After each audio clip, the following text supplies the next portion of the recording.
Hear ye. And welcome to Talking to Fence People. My name is Derek.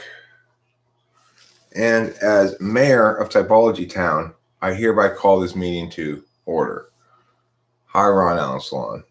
Glad to see you made it to the Typological City Council meeting.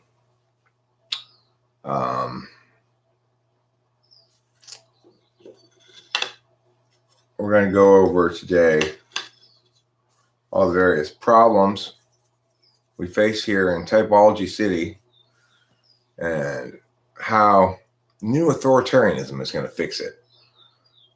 Well, this is only mandatory for council members, but it is advised for the whole city to show up. You're a council member, it's mandatory for you.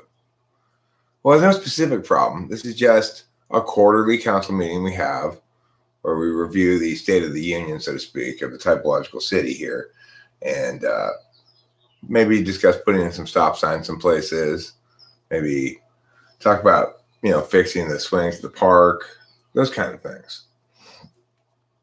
Important things, okay?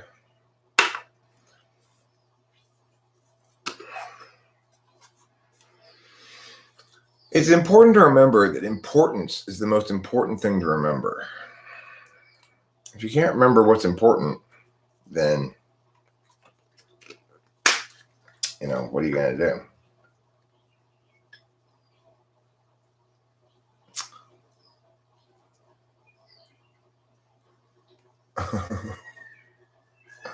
Thank God, Lijo. You're definitely on the city council here.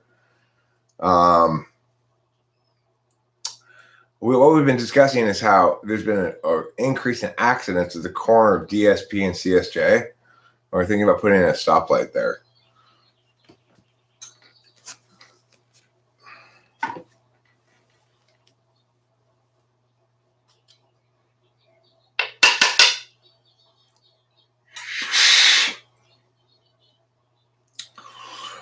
Yeah. So the thing is, of course, needless to say, I am the mayor of Typology City. So, and we don't have a very democratic city council. It's pretty much just me barking orders at everybody. But nevertheless, it's a show of democracy. It's democracy theater.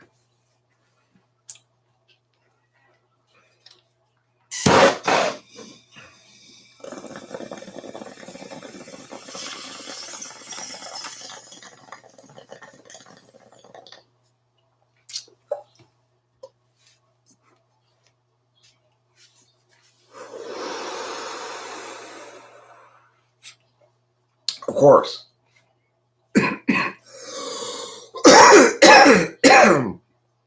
Placebo buttons is our number one strategy here at Typology Town. For all crosswalks and elevators. You can push the closed door button as much as you want.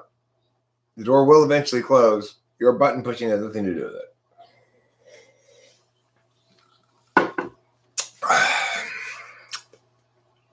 Did everybody know that?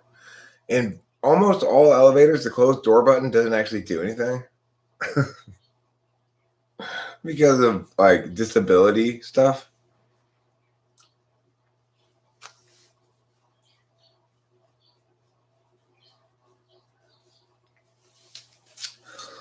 So I wanted to discuss a little bit of this idea that I was thinking about in the car yesterday. Maybe it's 2 days ago. That one interesting way of thinking about attention is, let's say it's the olden days and you're walking from Edinburgh to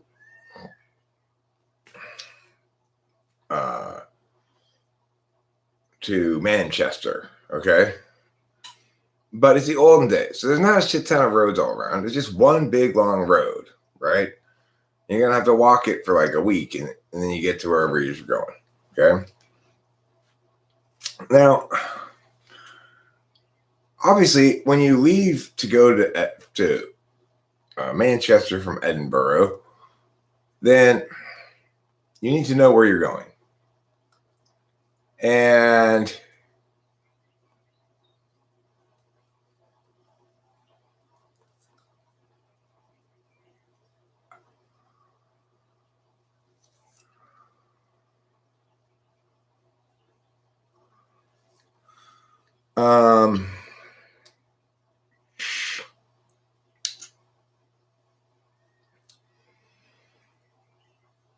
so okay, when you leave Edinburgh, you need to know where you're going, and when you approach Manchester, you need to remember where you're going and why you're going there. But most of the trip that you're walking on along the road, you don't need to be keeping track of where you're going. So, like when I leave the house, almost every time I get to the end of the street and I go, where am I going?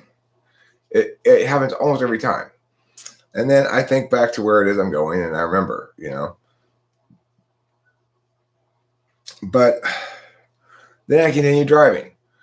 Often, in some sense, I'll forget where I'm going during the trip, but I've got this weird kind of like autopilot-y thing where once I remember where I'm going, I know I'm going over there, so I head that direction, I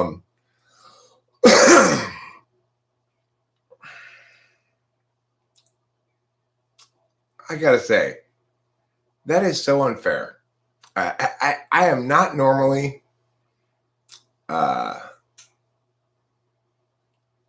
jealous or competitive or whatever.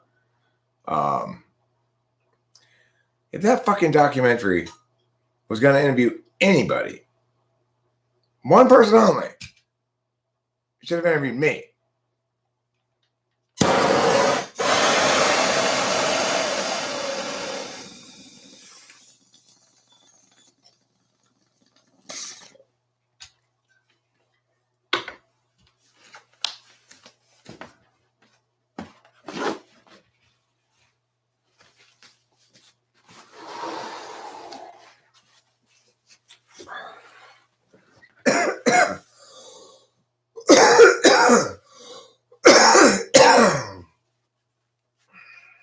Of course, if the interview wanted to shit on personality type stuff, or if the movie did, then I'm the absolute last person they want to interview.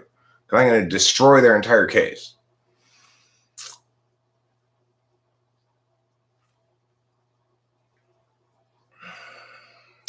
So the point is, how often do you remind yourself that where you're going when you're traveling there? An SI person that's high up in the stack, one or two, probably says to themselves, I mean, this is the thing, SI is very simple. How do you keep in mind where you're going? You repeat those words to yourself multiple times as you're driving along. It's not any more complicated than that. It's like, how do I remember that I got to meet with Chloe at 2:00 today or something? Well, I'll say it to myself multiple times through the day. Don't forget you got Chloe at 2:00.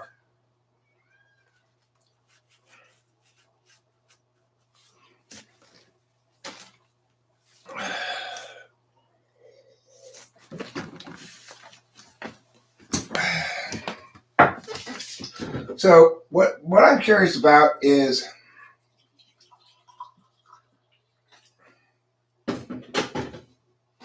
what do ENTJs and ENFJs do when they get in the car? Do they know where they're going? Do they remember where they're going?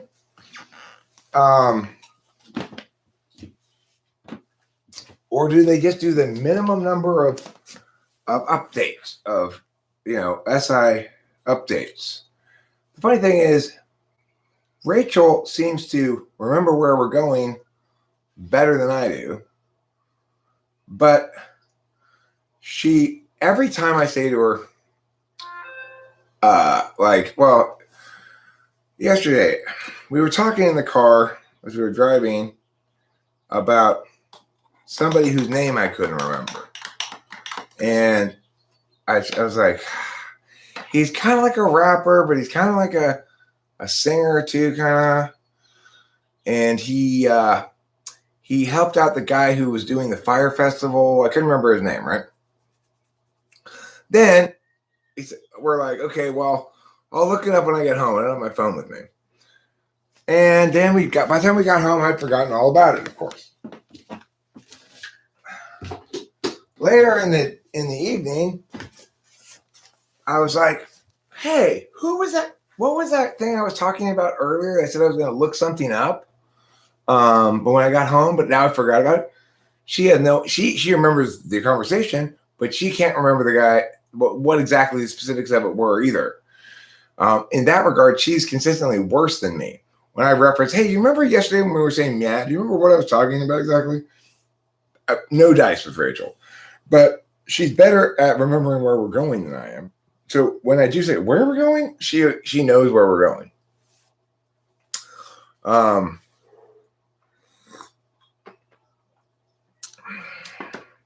You set an alarm for when I should be passing the exit for the dog food?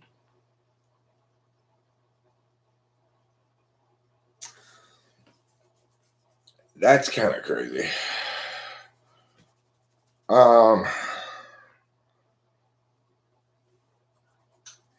So, and yeah, well, thank you for saying that, Winston's mom, about the here and now, because that's where I kind of wanted to go and segue in this discussion. Incidentally, I remembered finally what it was I was trying to look up, and the guy's name was Ja Rule. He was the guy who helped the fire festival guy try to put on that fire festival that was a big failure. So I appreciate Winston's mom bringing up the here and now, because I wanted to stress how misleading so much talk is about being in the moment, being present in the moment. Of course, the thing to remember is everybody's always present in the moment. It's just a matter of where they're present in the moment, in the here and now. So when I'm walking down this long road from Edinburgh to Manchester, I'm present in the moment, in my head, thinking about whatever I'm thinking about. What am I not paying very much attention to? Every rock and dip in the road. So it is possible I might be more likely to trip over some rock because where I'm present isn't where I'm walking. But it's ridiculous to say, oh, you need to be more present in the moment. Everybody's constantly present in the moment. Nobody's ever not present in the moment. So let's just get rid of that notion entirely. It's a reflection of our cognitive function bias to say that people who are more attentive to the physical environment are more present. That's simply not the case. Paying just as much attention, but to different things. So, if I'm walking down the road and thinking about cognitive functions, I'm paying just as much attention as someone who's walking down the road and paying attention to the road. I'm just paying attention to different things. So the idea that people exist either in the moment or not in the moment is completely bullshit. There's absolutely nothing to it at all. Everybody always exists in the moment. However, for some people, existing in the moment means dealing with the maps in their heads. So they might be thinking about the future, they might be thinking about the past. They're still existing in the moment. In other words, how am I using the present? How am I using the present? Am I using it to pay attention to where I'm walking? Or am I using it to pay attention to this thing that's going on in my head? No matter what I do, I'm using the present in some fashion. Now, you might use the present to think of the past. That's not being less in the moment than using the present to think of the present, because the present is not there's nothing special about it, right?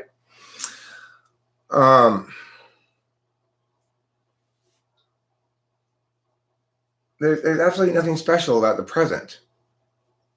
To be entirely in the present moment means to be an amoeba that has no consciousness, really, just a reactive responsiveness to stimuli. That's what it means to be in the moment. It means to not have an identity, to not persist across time. So, it's like one of the worst things that ever happened to the world is that weak NI types have tried to generalize some notions that are specific just to them. Like,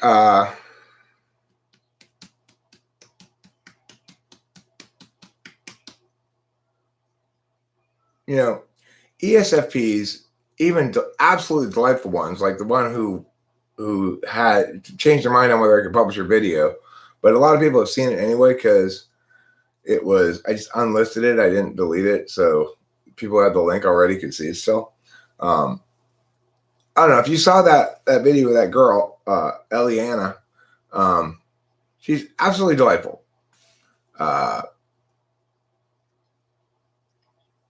I mean, I don't want to be diminutive towards her or anything, but I want to use the word adorable. She's absolutely adorable. But she's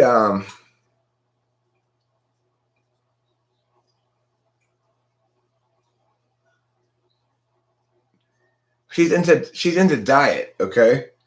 So it's like this is the sort of thing that 4 slot NI does. They really put like a lot of energy into projecting their bullshit NI onto other people. This girl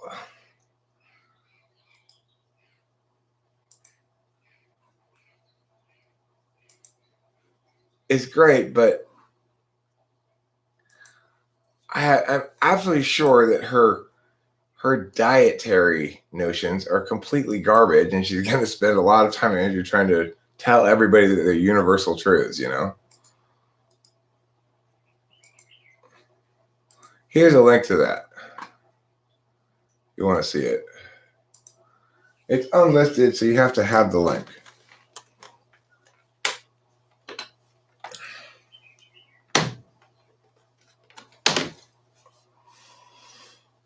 But, this is the second really cool, actually the third really cool ESFP I've encountered.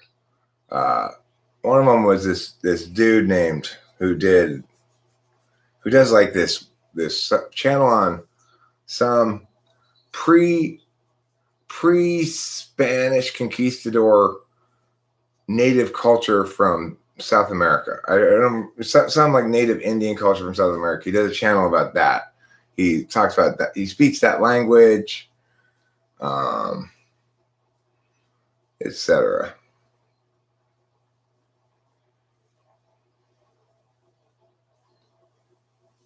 So, it's like I think 4 slot NI is the most likely to jump to the conclusion that this NI truth that they understand is actually an NI truth. It's universal rather than just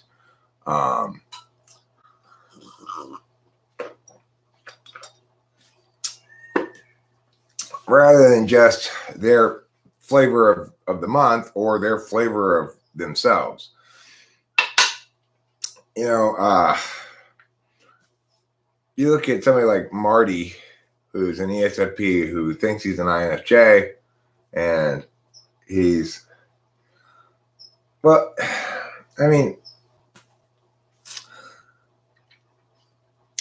it doesn't jump to conclusions. NI is a knowing function. So paying attention via introverted intuition is just noting what's obviously so.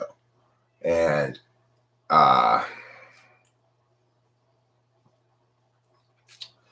so if I say to you,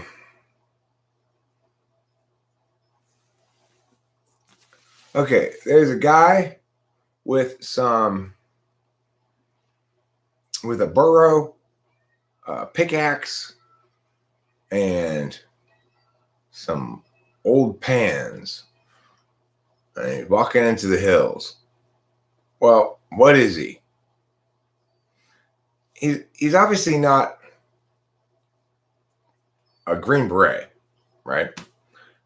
Probably. I mean, we don't know anything more about him. He could be dressed in disguise or something. But there's an obvious answer to what he is. And every other answer is not wrong, but something else. The obvious answer is he's a prospector. But with those pieces of information,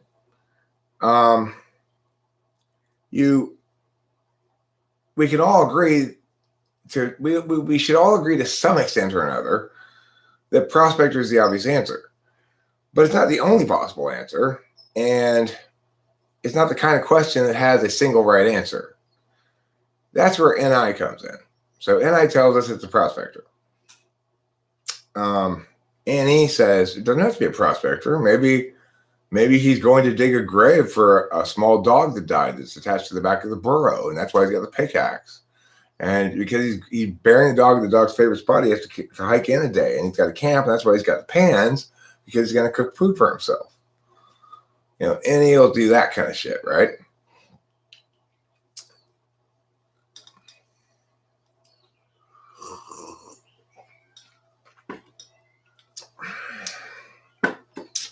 So when you say, doesn't NI always jump to conclusions? Well, no. NI notes what's obviously so. And the difference is, if you've got fourth slot NI, you jump to conclusions, which means you know what's obviously so before it's actually obviously so. That's what I mean by, like overactive NI. Overactive NI in general sees connections where there really aren't any. Overactive NI with FE says who benefits, and then constructs a conspiracy to explain why something that's actually the consequence of it's actually an emergent phenomenon from a complex, chaotic interaction between multiple agents, each of whom has their own agenda, suddenly is some great puppet master scheme, you know.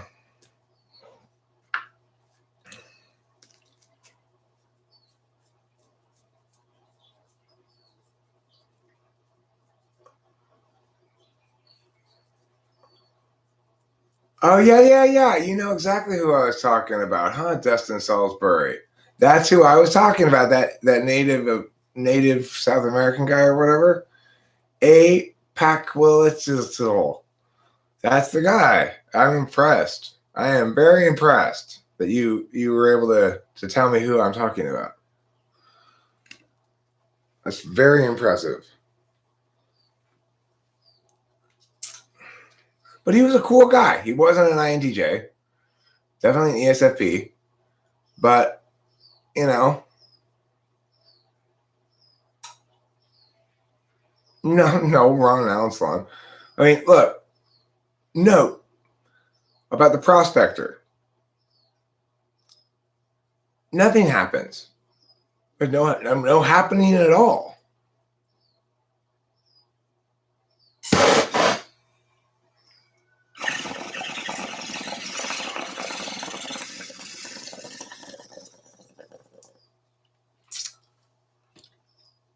I mean, the thing is this.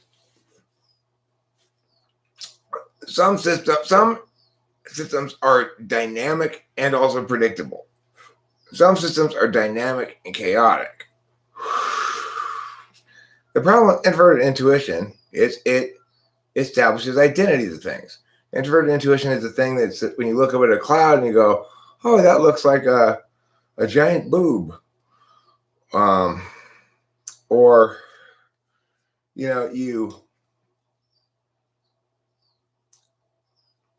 NI is the thing possibly that makes you experience phantom phone.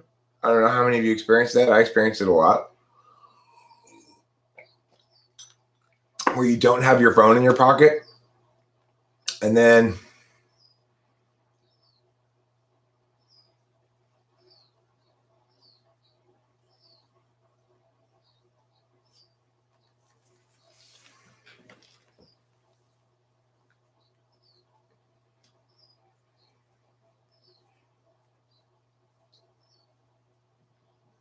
Inferior any is afraid of the what if. I would agree with that broadly. Ron Allen Salon. The fourth slot any is very much wants to know in advance what's going to happen and doesn't want to be thrown into something where they have to do a lot of improvising. That's absolutely the case. I don't know what snug is. I know what a snuggie is. It's kind of like a robe with legs.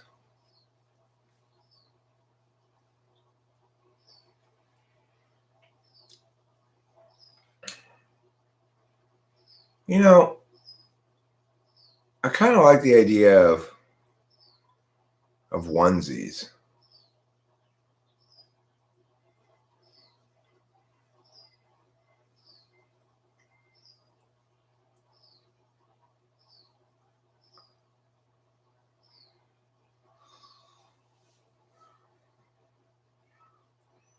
Huh.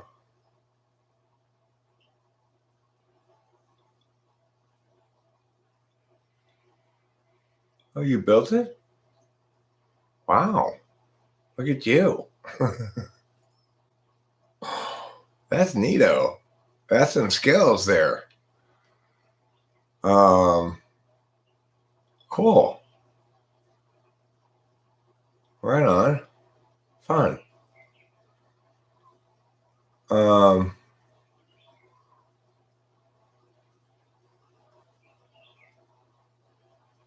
Yeah, so you're trying to put Isaiah Root out of a job, huh?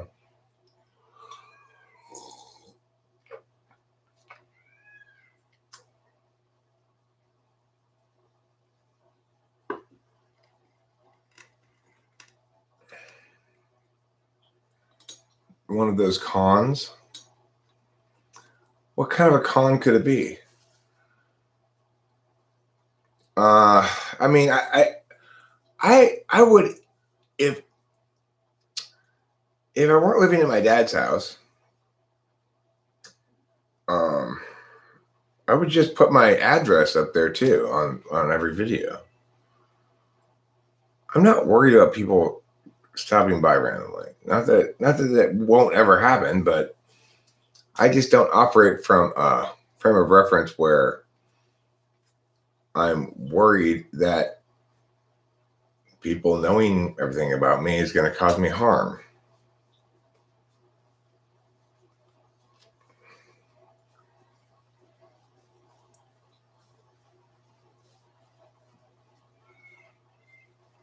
So, what's your URL then for that snug, since Apple has snug.com?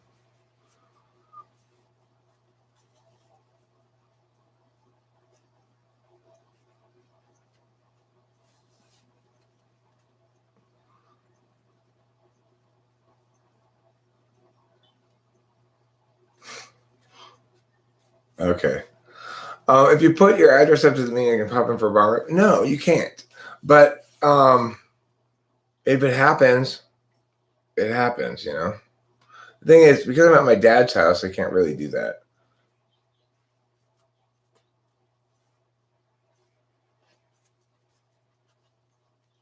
I guess I should get a P.O. box, is what I should do. As an ENTP with FI polar, do you take others' FI as your values?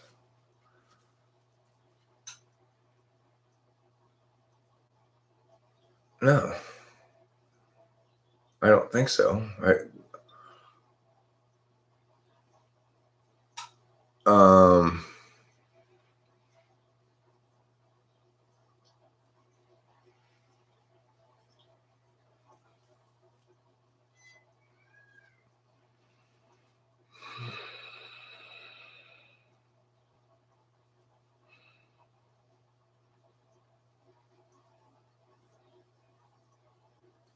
So, Ron Allen Salon, regarding FI and values, all cognitive functions correlate with values. with value prioritization. So, because my dad's an ESTJ, he frames everything through problem solving or goal attainment. And what does that mean? It means necessarily that he's very strange when it comes to just chatting about things. Like, I'll go in sometimes and say, hey, just here to chat, and he'll say something like, well, here are the relevant updates on problems and things in the works. Okay, that's it. It's like, I'm here to chat with you, not to solve a problem or it's she's already told you it's not about me. Like this. SNUGG.me pow. It doesn't link though. I don't know why.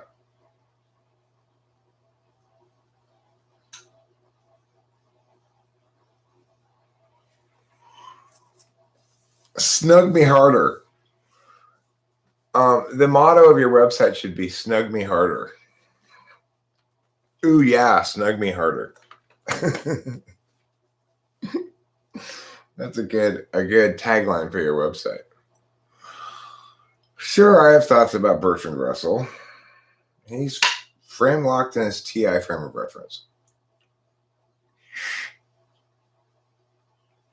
Bertrand Russell, unlike just about any other philosopher you could mention that I asked me commentary about, I've actually read Bertrand Russell, like the whole book, whereas almost every other philosopher, I only access their works as debate cards. So, I mean, I don't remember which one I read. I may have read more than one of his. I was into him back when I was like 18 years old. 17, 18.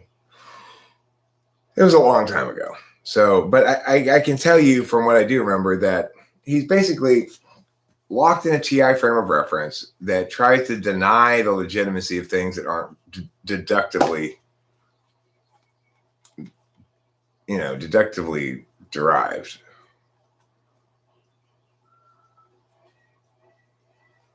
Well, I will tell you, he was my favorite philosopher for a while when I used to actually do things like that. Nowadays, I don't care about philosophers. It's all just the same thing. It's all, they make some kind of argument with some kind of warrant that has some kind of impact on the existing status quo understanding of things. When you understand debate, you supersede philosophy.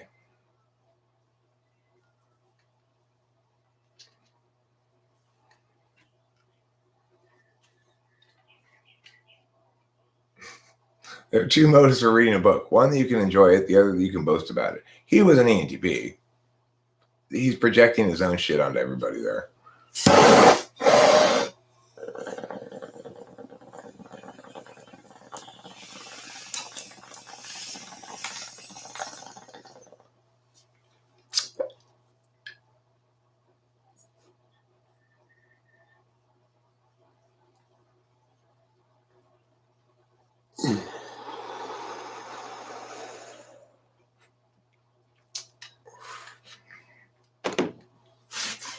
It has been said that man is a rational animal. All my life, I've been searching for evidence which could support this.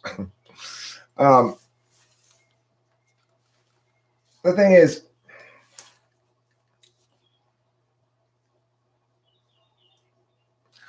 I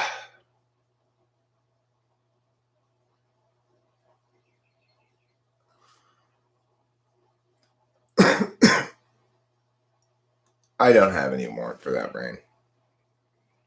Could be an INTP. But this thing where he says there are two motives for reading a book, one that you can enjoy it, the other that you can boast about it, that's an ENTP thing. When I was young, I used to read hard books just so I could boast about it. I don't think INTPs do that. But, he could be an INTP. Sure. I can tell you of a kind of philosopherish guy who is an INTP that I do like a lot, that I respect more than most serious philosophers, is David Brin. He's primarily a science fiction writer, but you'd call him a futurist in general. I'm quite convinced that he's an INTP who did a lot. If you read the book The Practice Effect, you can get a sense of how SI third and SE seventh translate into a science fiction fantasy book. What about Harris? Who's Harris? Sam Harris? Sam Harris, I think, is an INFJ. Probably. I mean, the nice thing about math is because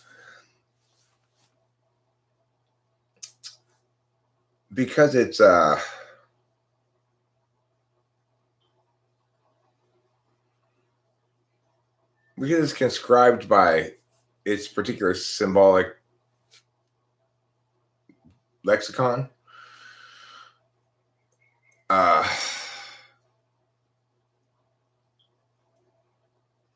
Most claims it makes can be clearly categorized as not subject to dispute, unproven but provable, or illegitimate, or falsified. So it's very satisfying in that regard, because unlike the equivalent kind of work with language, people don't think generally that they understand things they don't understand.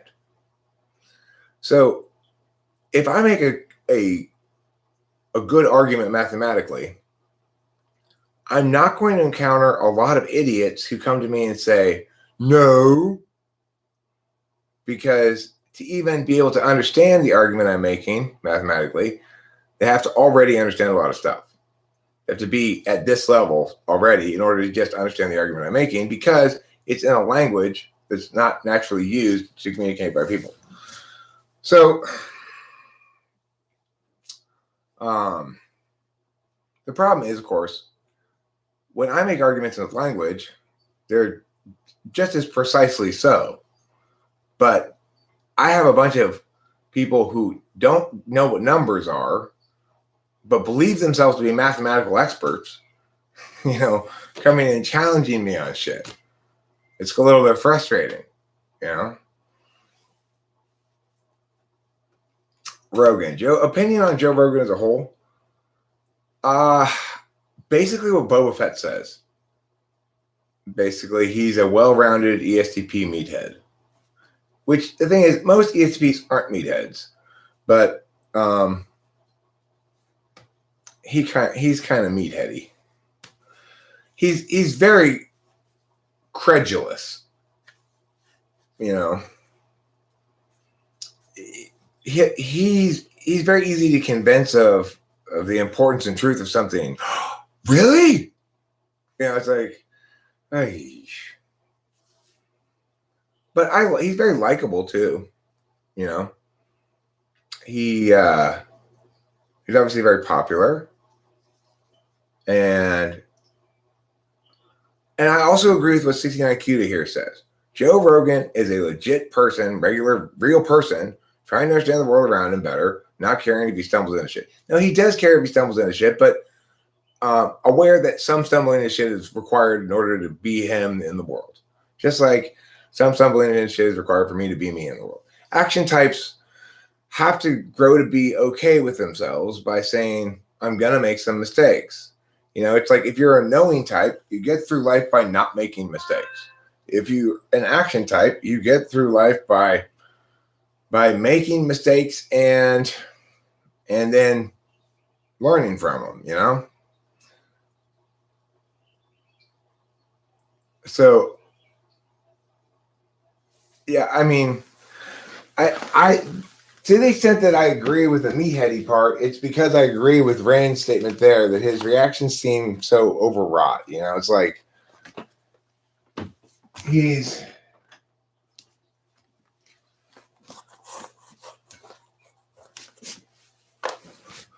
kind of like every flim flam man's favorite person that to meet. You know, he seems like he's ready to be flim flammed.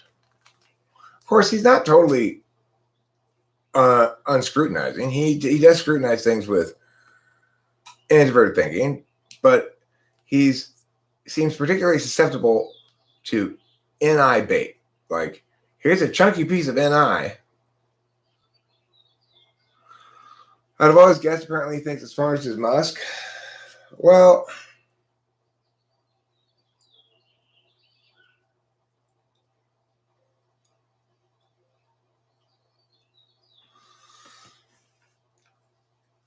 see, that's the thing, Rain, is I also don't think that Musk is intelligent.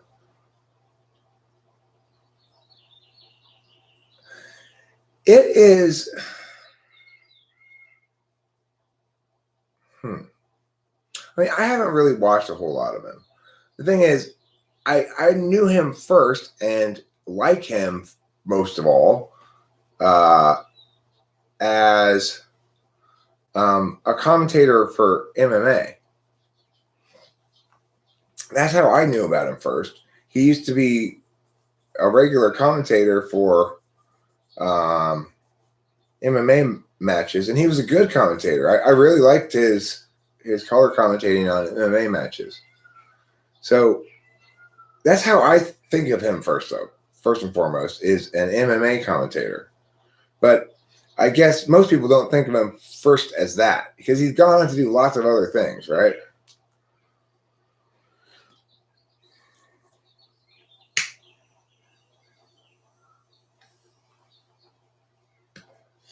I mean, people think crazy, stupid shit all the time.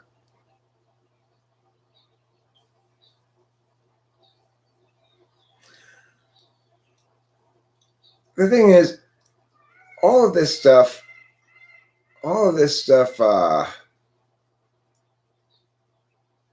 drives home the point that you have to speak the right words at the right time.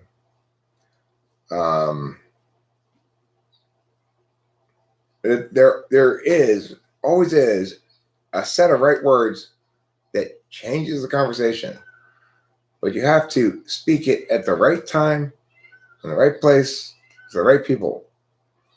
So it's like I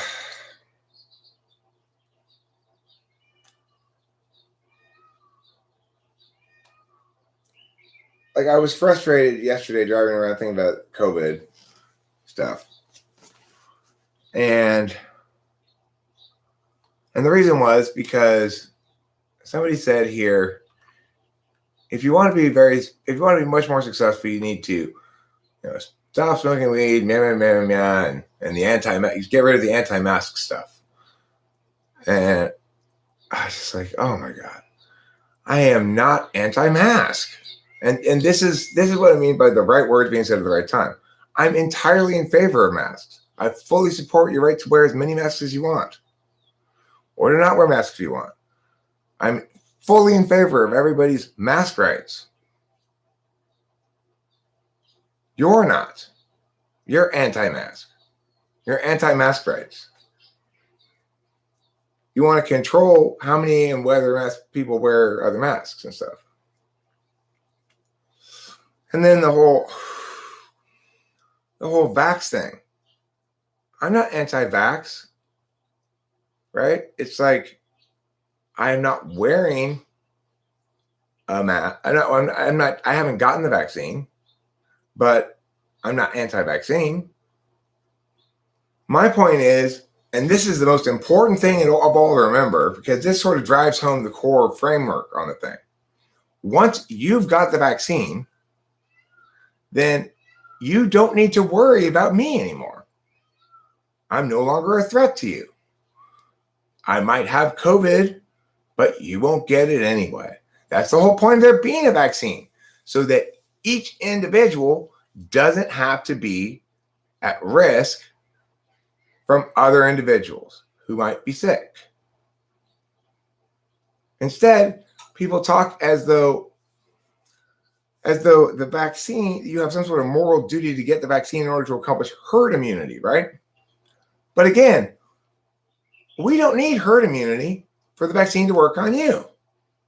And this person says, Cloud probably says, the vaccine may not be perfect. Well, that's true. So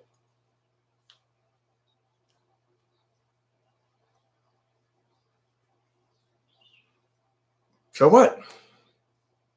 I mean, the thing is, at what point does risk actually justify these things?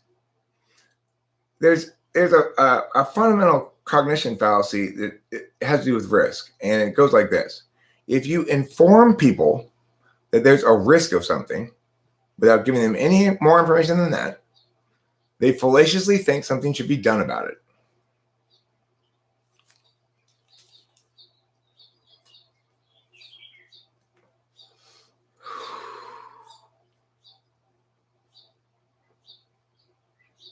Here where I live, the number of cases have gone up due to vaccinated people being overconfident. So you mean the vaccine doesn't work? Well, then we better lock everything down again forever until a new vaccine comes out. You know, if in fact the vaccine is not reliable enough, then why are we stopping all the lockdowns? Have you seen Durarara? Yeah, Rachel and I watched it.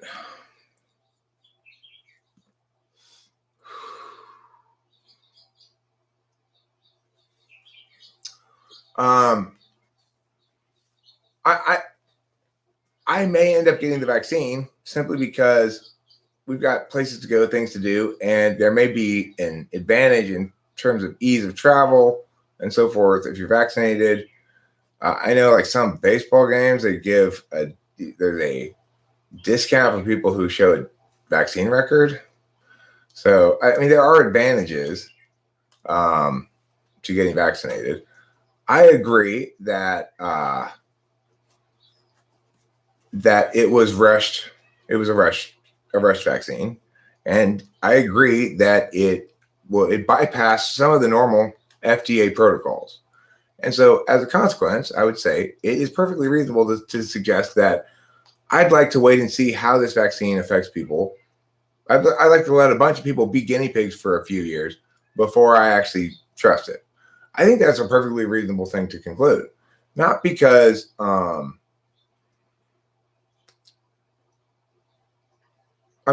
but in the same sort of logic to unite typology, the vaccine could prove to be cancer causing, and everybody who takes it gets cancer in 2 years.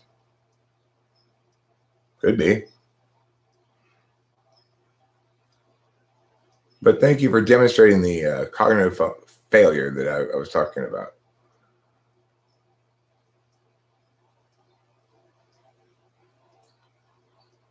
Yeah, 69 CUDA. This is the sort of thing that makes me so angry, right? Is the way that the lack of TI in the media coverage in general, because of the things I've articulated before as to why this happened the way it did. But the most important takeaway is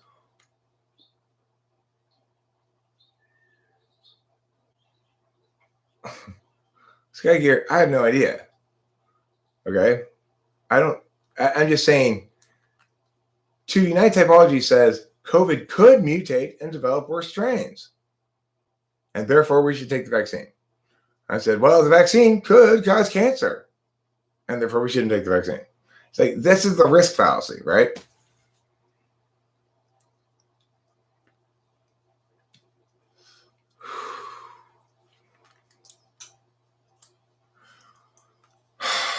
Okay, Ron Allen Salon, I'm going to put a moratorium on your use of be verbs. Try writing sentences without be verbs, please, so you're not constantly wrong.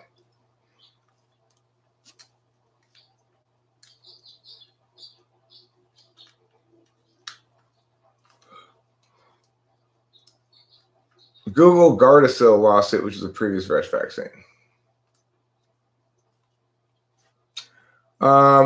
Well, we've had some disruptions here so far in the council meeting, as we've had several of our constituents say dumb things, which required me to respond with meow meow meow. So we haven't actually gotten started yet on the meeting, to be perfectly honest.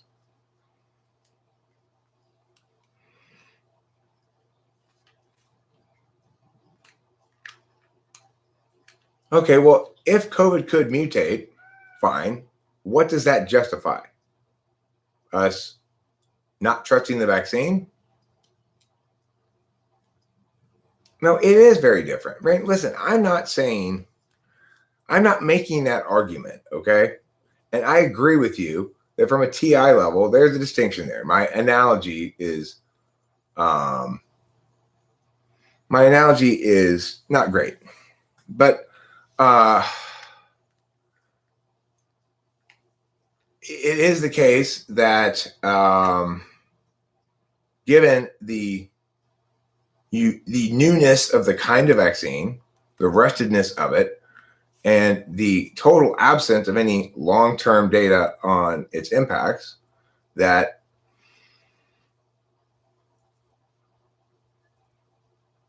it may end up having negative impacts on people, right?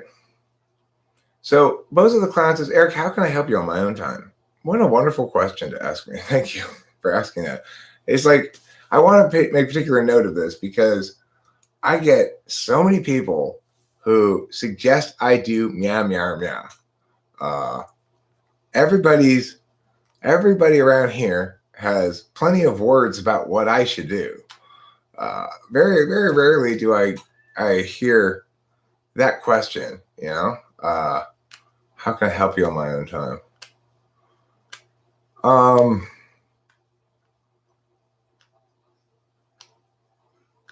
I don't know. Why don't we talk in a video conference and see what we're and brainstorm about that? I don't know. The new hotshot is so sketchy. Anybody who doesn't see that doesn't want to. Look, I would say the most likely argument to be made here, the most likely outcome is that the vaccine will. This door here, what is it made out of? It's probably like fake wood or something. I don't know.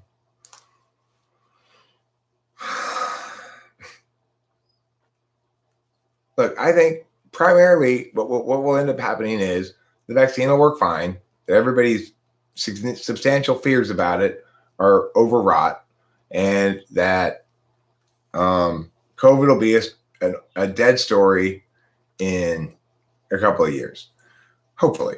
But what I'm just simply saying is there's absolutely no reason to call me anti-vax or anti-mask. Well, Flow State, you say flu shots are sketchy at AF too. Well, both my parents have gotten flu shots every year for as long as I can remember, and they've never had any problem with them. On the other hand, I never get a flu shot, and I never get the flu.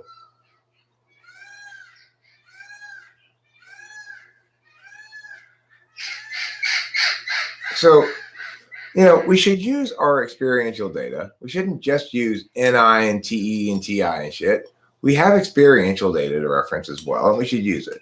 By which I mean, so it's like, if I were to say, I don't really think this whole COVID pandemic was nearly as bad as they're saying it was, because I didn't really experience anything that seemed like that was the case. In other words, I didn't see a lot of people in the hospital parking lot. Rachel went to the hospital during that period of time. There was hardly anybody in there.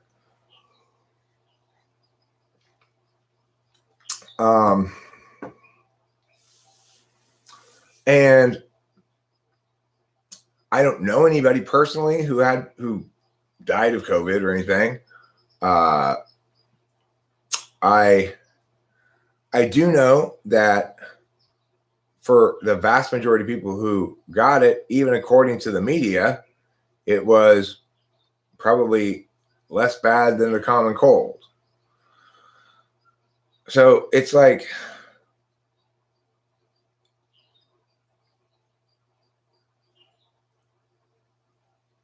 the thing is, when you say there's plenty of time for COVID to blow to fuck up levels, again, you're using this whole risk problem, this risk fallacy. Just because a virus can mutate doesn't mean we should behave as though it will.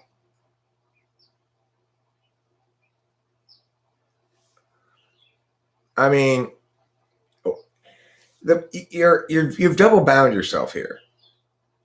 Either the vaccine works and therefore we should use it, or the virus is going to mutate and therefore it won't work anyway. What Evelyn here points out is important to note, which is up here. There's a vaccinologist who made an interesting argument that vaccinating in the middle of a pandemic is putting pressure on the virus to mutate. So you could argue that as well. And see, this is the thing. All of the wrongness about COVID stems from the same fundamental source, which is there's a presumption that we should use heuristics, including predictions, in order to make public policy decisions in instances where we don't have information.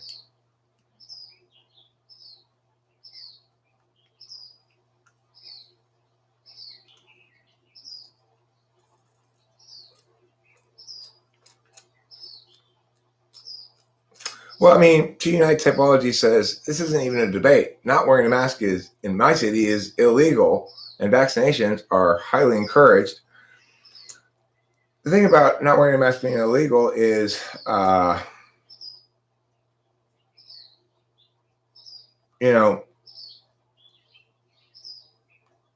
it's very, very difficult to enforce, right?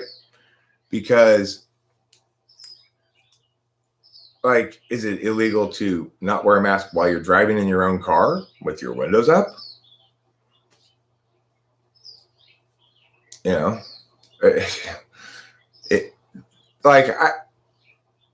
Most places still around here, you have to wear a mask to go in, or they'll tell you to put it on or whatever. But the reality is, with something like that idea that we're going to prevent the spread of COVID by forcing everybody to wear masks. Okay, well,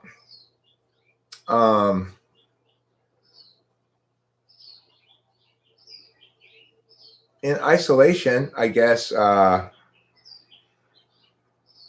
is perhaps the least of the possible evils.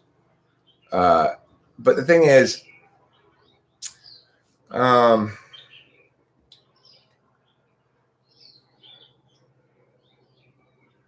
it's like, at some point, you have to grant one of your approaches to controlling this the credit of being enough.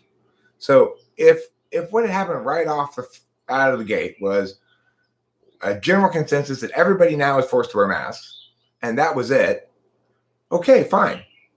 Because at least then you've chosen to take an action. You've chosen to it because you've decided it's going to solve the problem, right? Not because you're just throwing shit at the wall to see what sticks. And then you assume it is going to solve the problem and behave accordingly. So you don't have any other restrictions.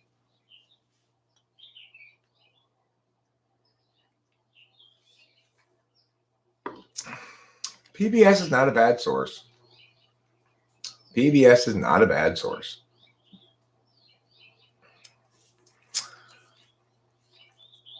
Look, flow state, here's the deal. I've looked into this stuff a lot, and what's happening is a misinformation campaign, not a disinformation campaign. What I mean by that is people aren't lying. The media isn't lying to us about this, but they're highlighting certain parts of the truth and ignoring other parts of the truth. So the fundamental problem with the COVID response is that it is arbitrary and unfairly harms certain populations of people while unfairly benefiting other populations of people.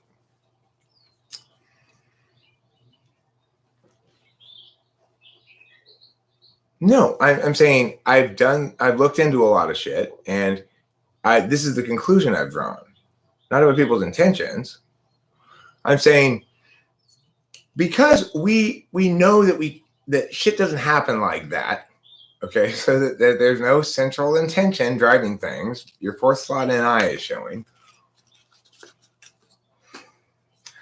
I'm not giving everybody too much benefit of the doubt.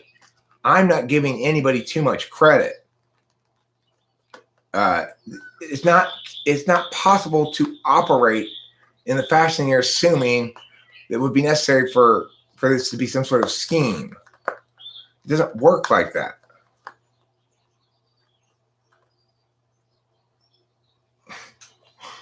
You get back to the council meeting? Okay. Fair enough. I don't want to argue with Taylor. I don't like arguing with Taylor. The Manhattan Project, checkmate. That's not checkmate. I'm not denying the fact that that there are organizations who make biological weapons who might find it useful to release a biological weapon. I'm not denying the possibility of conspiracies. You're not understanding me. Right? I actually did the research, and this is the most likely scenario.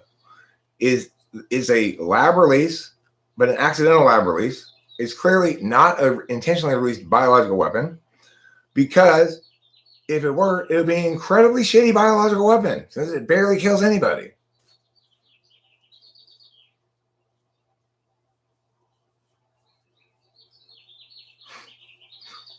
Okay, Taylor. Well, they're deceptions, but not lies. Lies of omissions are lies, but half truths or partial, highlighting one part of the truth and ignoring the other, cherry picking, is not lying. It's cherry picking, and those are different things.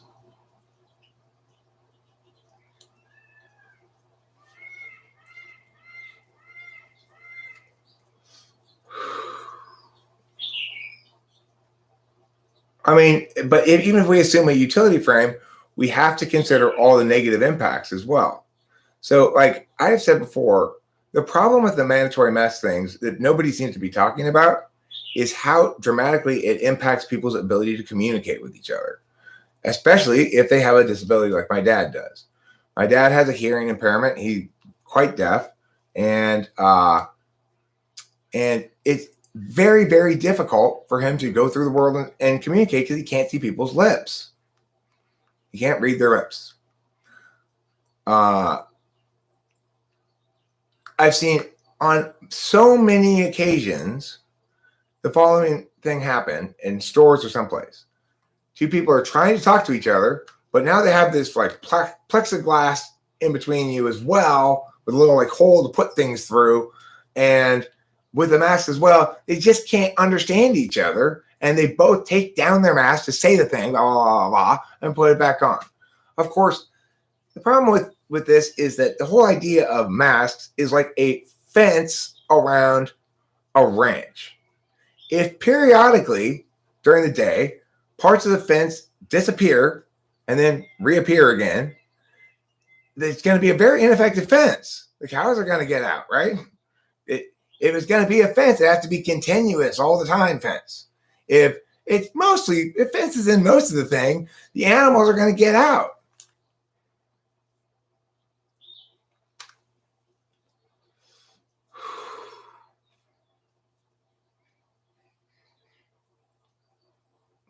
Okay, well, I would agree with everybody here that a biological weapon doesn't really have to be a biological weapon in the sense of what kills the most people. It could be a weapon in a cool war sense of an economic weapon. And sure, I would concede that that would be the case. However, the problem with that idea, the reasoning behind that is what's really nonsense, because the outcome, the way the world responded to this virus, the way the World Health Organization talked about it, and the way all these various independent municipalities and stuff all responded independently but alike, makes it pretty obvious that it was impossible to predict the outcome of this. There was no way anybody could have predicted that COVID, people would overreact to COVID so badly that they shut the entire fucking world down. So if you're telling me somebody planned to have that outcome, well, then they did an incredibly stupid way of doing it and got incredibly lucky.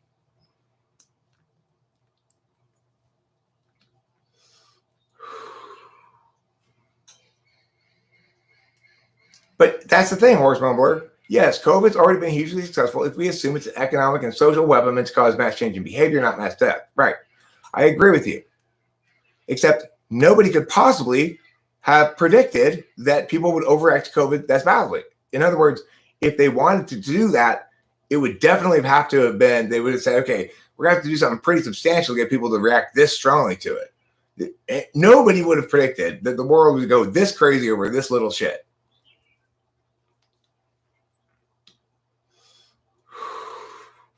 And that's where the fundamental mistake lies in these kind of arguments, is you're giving people too much credit. I'm not giving people too much benefit of the doubt. You're giving them too much credit. Nobody could have predicted that COVID would cause this kind of response. Now, that's very different than the Manhattan Project, where you're making a nuclear bomb, right? In that case, your goal is very limited in scope, so it's not a chaotic system, and you can actually make meaningful predictions. It's a different kind of system dynamic, and so a different kind of thinking is appropriate to it.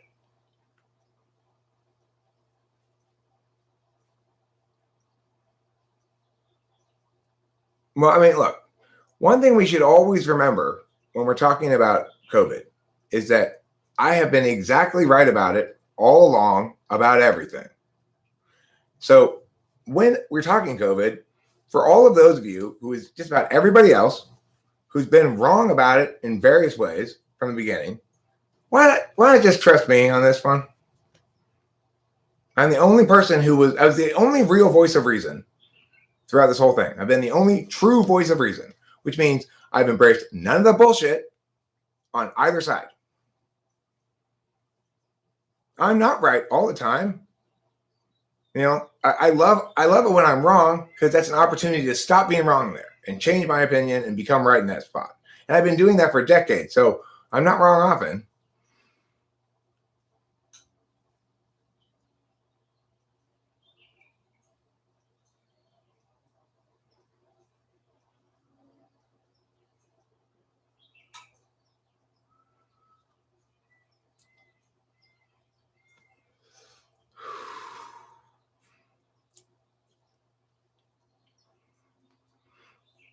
So, you know, the thing is about being right to United Typology is every time you get corrected, it's an opportunity to check.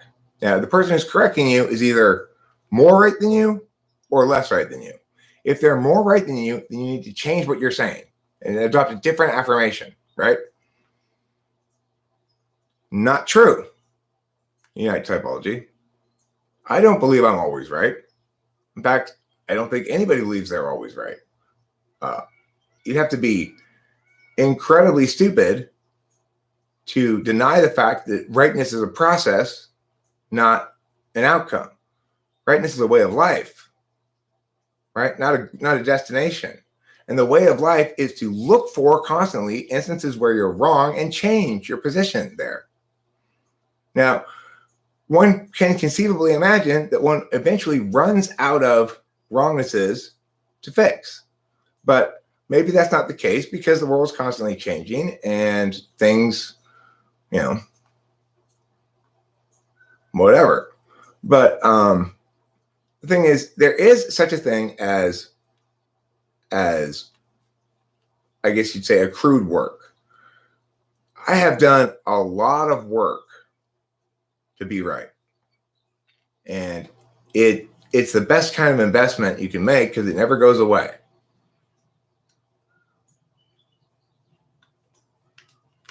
Well, I don't want to talk about COVID either, but I started the topic and then people started saying things that were wrong.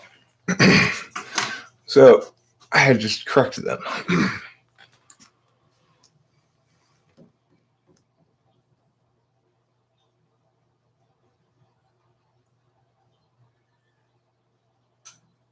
Right. All it takes is somebody to successfully win an argument, and I will agree with them.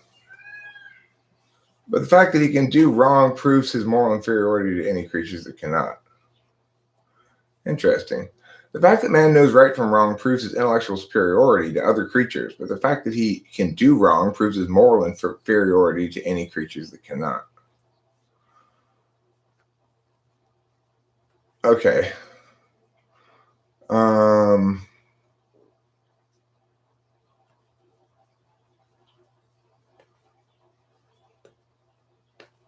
Well, Sky Gear, you're playing fast and loose there because they were making falsifiable claims that had neither been verified nor falsified. So that was in the air, so to speak.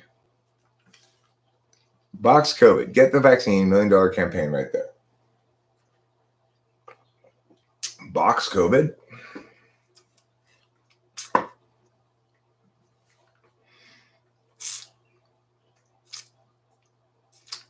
I mean, I would say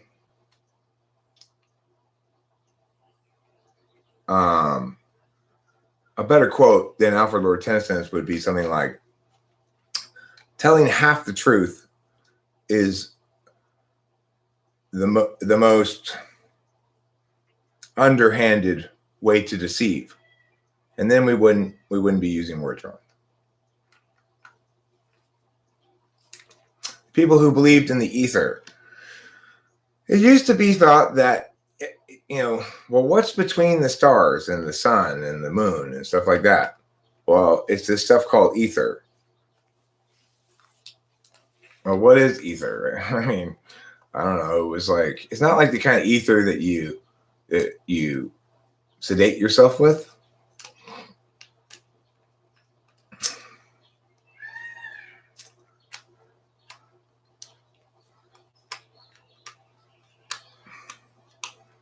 Man is a psyche or soul not in control of itself while it lives out its existence in its meat suit. I'd say intermittently in control of itself. That's what it means to have free will, really, is that the capacity to at least sometimes act non-reflexively. That even though your reflexes say, I should respond like this, or I should pay attention the way I always do, for some way, maybe through having an understanding of the mapping, like understanding cognitive functions, you're able to go, all right, you know what? I'm not going to just be my default. I'm going to try to become a broader person. I can't ever be anything other than who I am. I'm never going to be anything but an ENTP. I'm never going to be another person, but I don't have to be quite so caged in by who I am. And that's where free will comes in. It's like to choose to be less caged in by who you are is to exercise free will.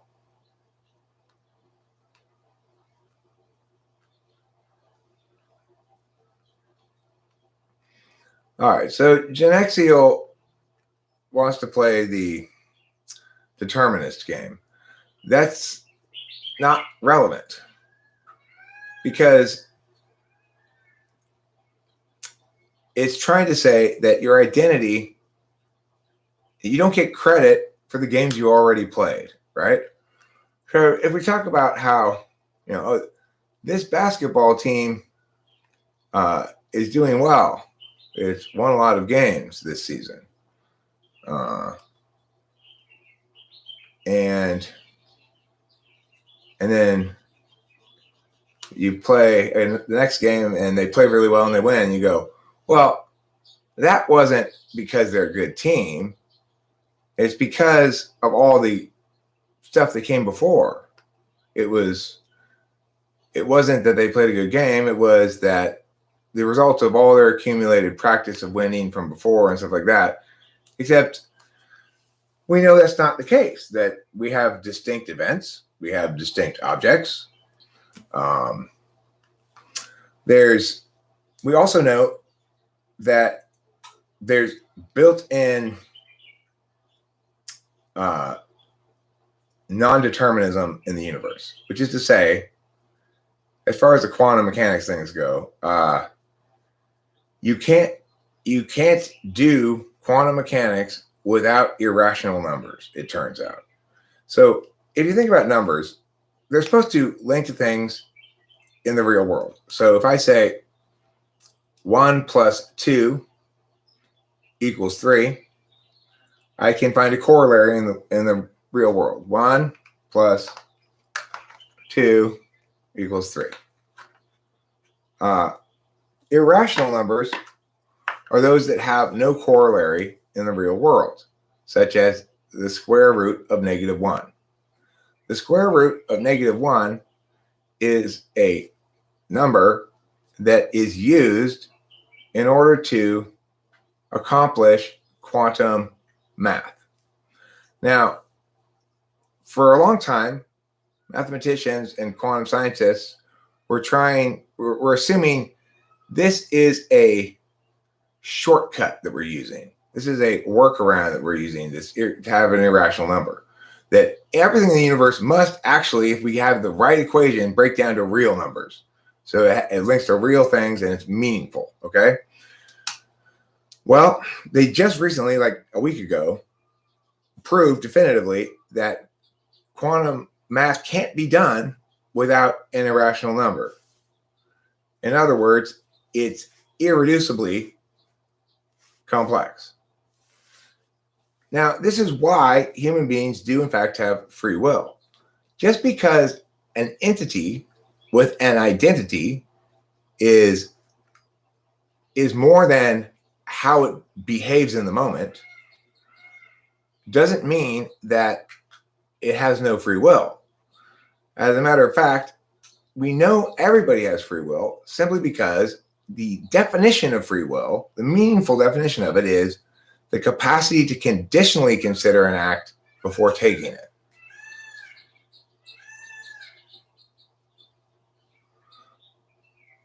Irrational numbers are those that cannot be represented by a ratio of integers. Okay. Okay. Thank you for the correction. Complex numbers are those that have both a real and imaginary component. So is the square root of -1 complex or irrational?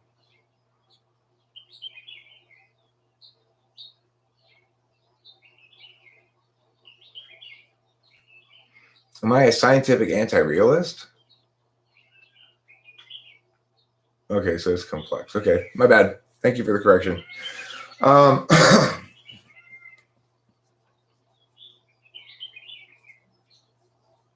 So square root of -1 is an imaginary number. It's imaginary and complex. Okay. All right, fine. Rain says, are you a scientific anti-realist? I don't know what that is. But I would say my basic belief, if you want to say, what's my speculative belief? It's that observation is a force that's yet to be measured. And it's the underlying force of all the universe is observation. I can't prove that or anything. It's been speculated about amongst quantum scientists for a long time.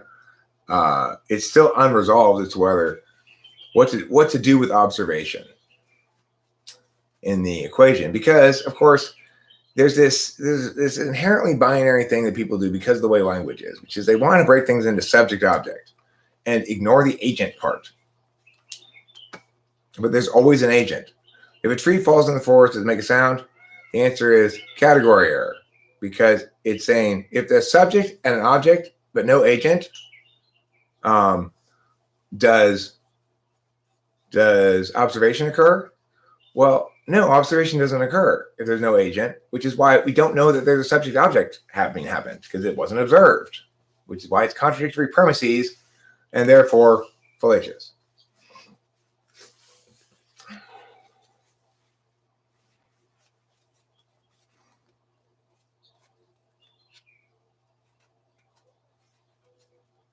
Oh, LMK has let me know. It is scheduled joke time, and I am excited to see Bozo's joke. I'm going to read it. I'm going to give it my best delivery. Yeah, my bad, Rain. You caught me. I corrected myself, but I didn't. I mean, I said the right thing later, but then I didn't correct myself. So thank you for correcting me. Yes, you got me. Gosh, fucking TI DOMs. You cannot make a mistake at all around them. Okay, cool.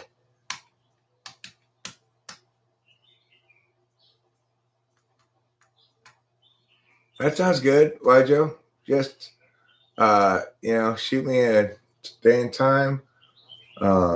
Maybe text me. It'd probably be the best. And I will confirm it, and we will meet and we will talk. When I drive by people running, I always think that I'd like to look at their face, not to see if I recognize them, but to see if it will be worth it or if they're just going to be skinny or ugly. Skinny and ugly. But this is a joke, sorry. When I drive by people running, I always think, I want to look at their face. Not to see if I recognize them, but to see if it'll be worth it. Or if they're just going to be skinny and ugly.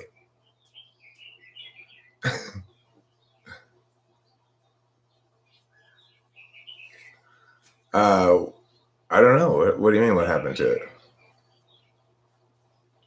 I didn't. Was there one happening? I didn't. Look, I don't know about anything that's not on my schedule. If something gets scheduled, it's scheduled. If it's not scheduled, it's just imaginary. Aristarchus said the Earth rotated around the sun. Where did that idea come from? Who is Aristarchus? Was that a long time ago?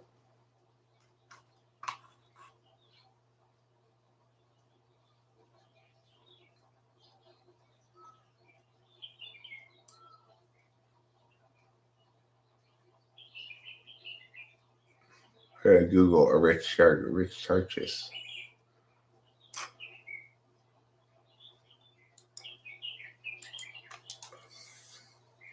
Born 310 BC, he was a Greek mathematician and astronomer who was celebrated as the exponent of a sun-centered universe for pioneering attempts to determine sizes and distances of the sun and moon.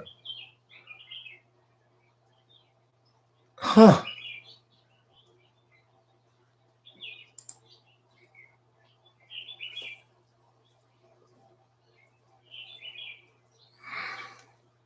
How did you know that?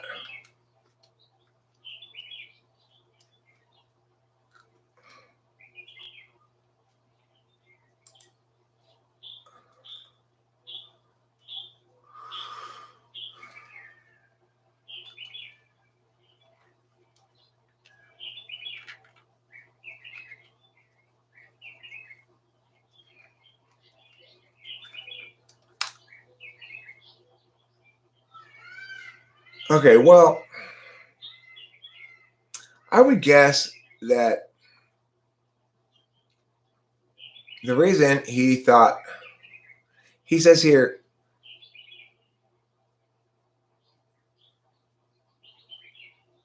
the Pythagorean tradition believed the Earth was not the center of the universe, but that it revolved around the central fire, quote unquote, an imaginary body believed by them to be the actual source of light in the universe. So I suspect that the intuitive leap probably came from the fact that, like, moths circle around flames or lights, and we can see the light, and probably that maybe is the inspiration for the intuitive leap. You know, it's like, how did the guy who discovered plate tectonics figure out plate tectonics? Like, everybody else was down with this expanding Earth idea. That basically the reason those continents were getting further apart was because the balloon was getting bigger. So when the balloon was this size, all the continents were pushed together. As it gets bigger slowly, the continents have gotten further and further apart, like ants on a balloon blowing up, right? Everybody was down with that. I'm curious as to why or how he concluded that was bullshit, you know? The thing to remember is that all ideas, no matter how much math and science is eventually involved in establishing their legitimacy, all ideas begin from intuition. They do not begin from some sort of rigorous protocol. I found it cool that prior to gravity, a theory of why planets orbit was explained by musical intervals. All right, goodbye to Unite Typology. You shouldn't be staying up late. You've got a lot of work to do because Typology is very ununited.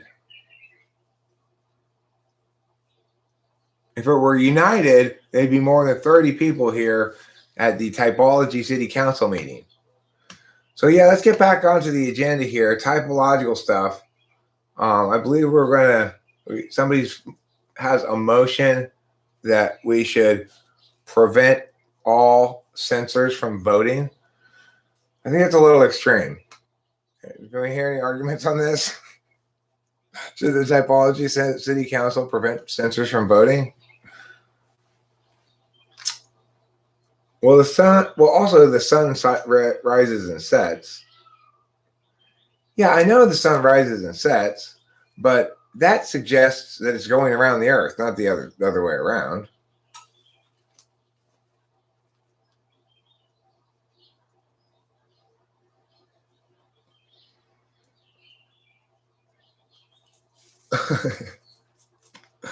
I mean, I'm not in favor of an IQ test to allow people to vote.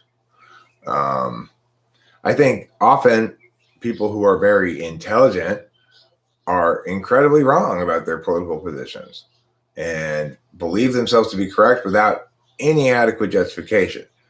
The thing is, I believe myself to be correct about political stuff with a lot of adequate justification.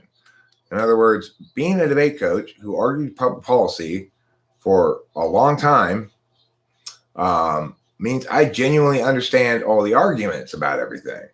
And I probably had them all before. Occasionally, I'll be introduced to a new policy matter that I haven't encountered before, need to learn something about. We should only deny FI 1 and 2 the vote.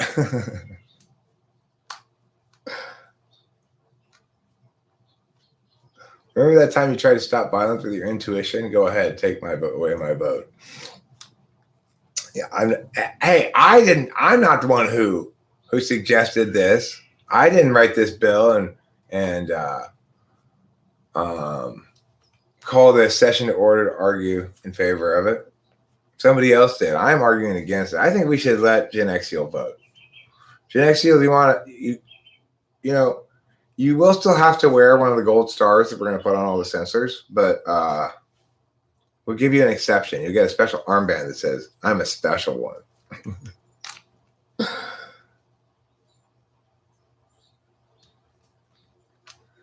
Right, but see, here's the thing, Sten. Because the way voting is, it doesn't matter how you get to the wrong outcome. So I could be really dumb and accidentally vote the right way. I could be really smart and purposefully vote the wrong way, thinking I'm right. Either way, the vote's the vote, So the thing is, the problem with just letting smart people vote if somehow society were to do that, is that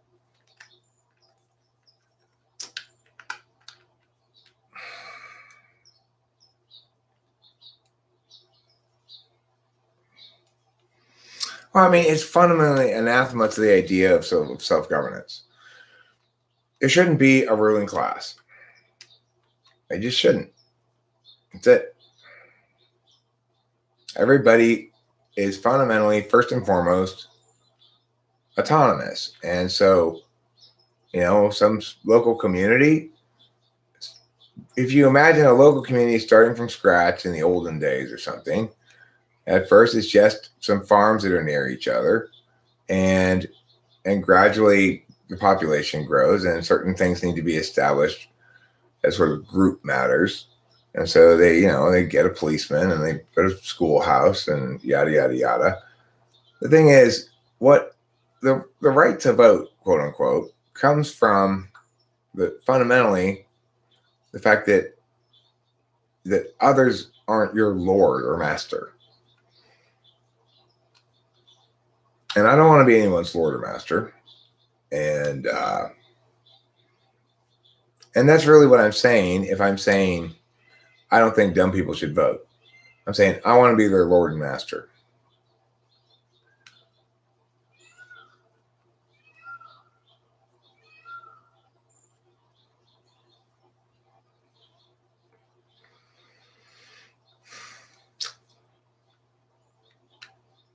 Eric, is it probable to think one is FI polar when in fact they're FI dom? Or is something that's glaringly obvious? I don't think many FI doms think that they are FI polar. And I'm pretty sure very few FI polars think they're FI doms. But here's the thing, Sten. Look, I agree in this sort of philosopher king ideal. It is, in fact, the case that if I were president right now, and there were no term limits, and I was just elected every time for the rest of my life, that would be what would be best for the country. That's true. But the problem is to try to force what's best changes the process such that once you forced it, it's no longer best. You can't. We can hypothetically speculate about the right kind of person to govern. So the right kind of person to govern wants to govern out of a sense of duty and or disgust with the lack of competency of those currently governing, but doesn't really want power, right? I don't want power. I'm not a power-seeking person, but I do want to be the president. And why then, Eric? Why would you want to be the president? Well, because I feel like I can genuinely change the world with some words. I think I can change the future. I think I can, with the right pulpit where I can be heard adequately. I can be the difference between darkening prospective future and a much significantly better one.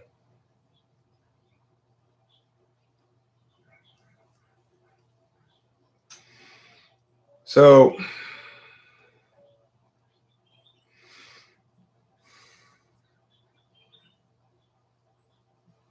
what polar function is the most difficult to tell people?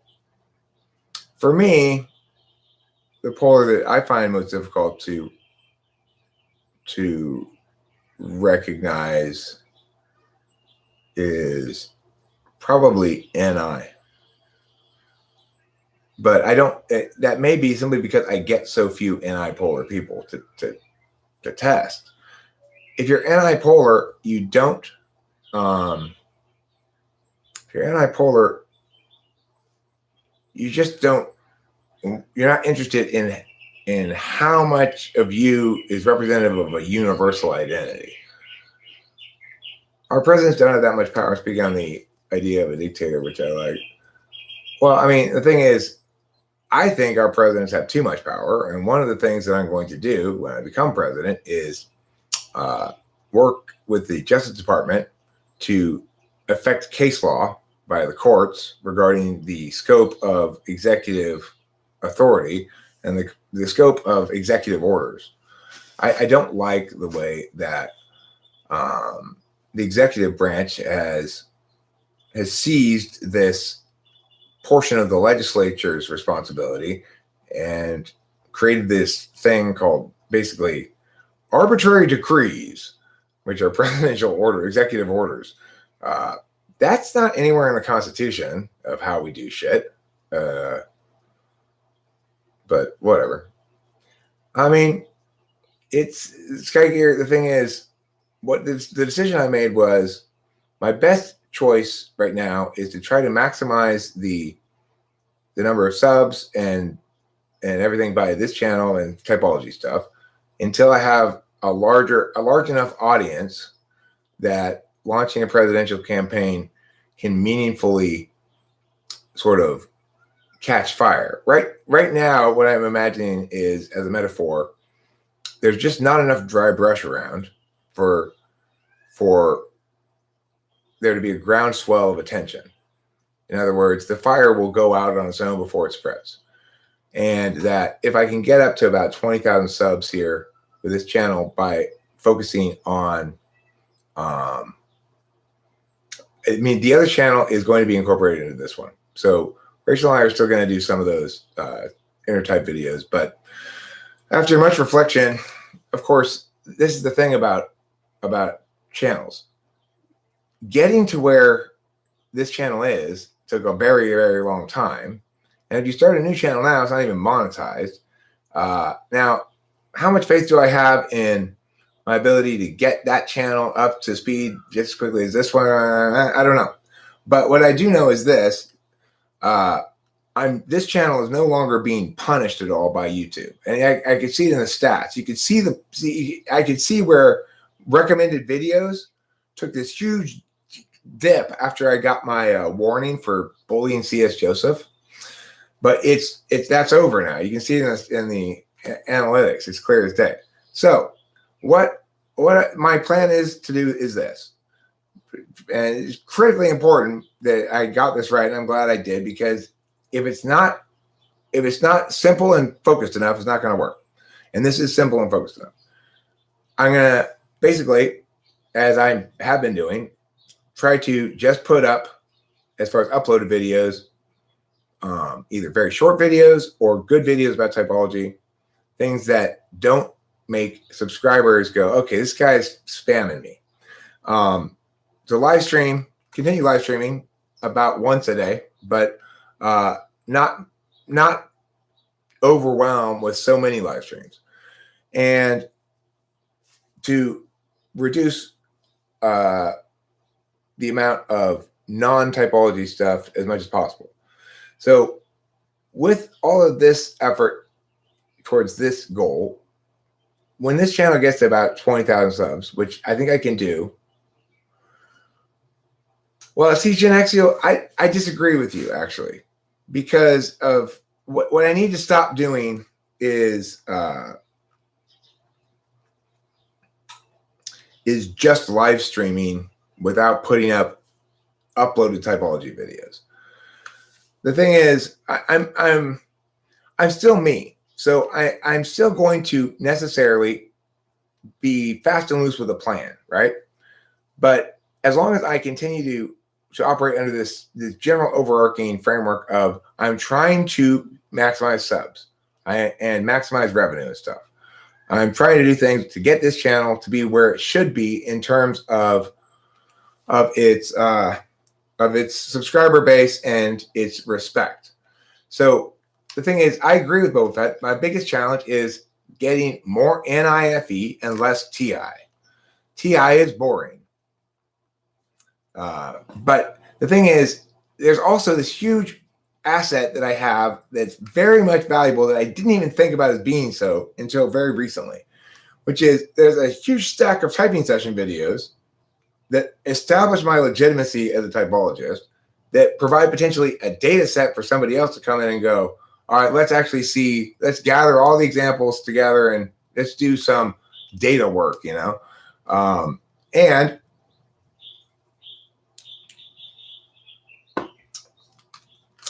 it gives me the ability to do something that no other typologist can do, which is I can say, I'm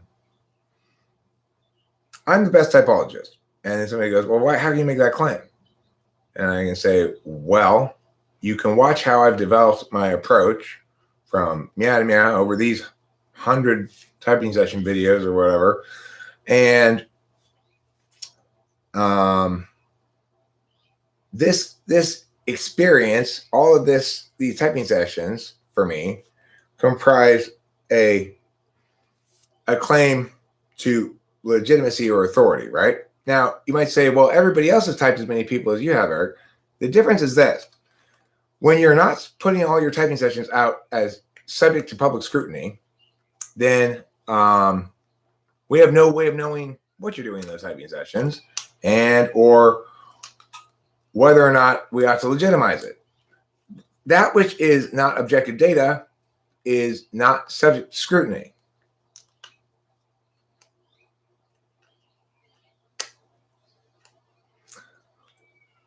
Well,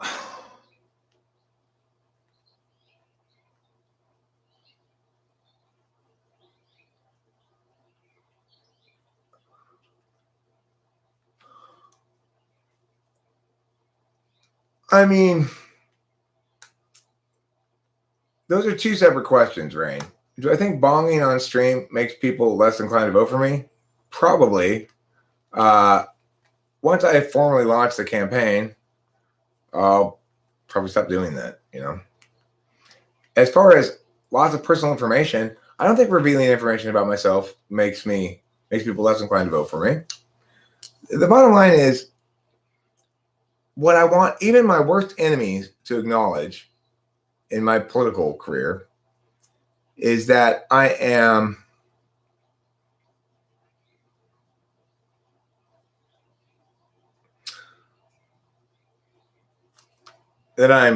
not bullshit. I'm not bullshitting. It's like you may disagree with my politics or whatever you want, and not vote for me or whatever, but no matter what, everybody should agree I'm not bullshitting. I'm listening when you say something, and if you're right, I'm acknowledging it. I'm actually answering questions. I'm not avoiding them, and I'm not trying to manipulate you into voting for me. I'm trying to prove to you that I'm the best person to vote for.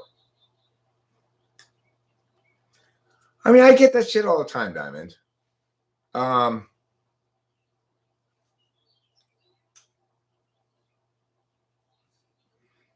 get that shit all the time. But the reality is, I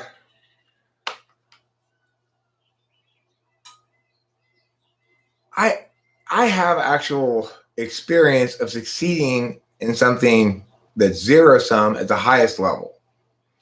And so maybe that gives me an irrational amount of confidence. I don't know.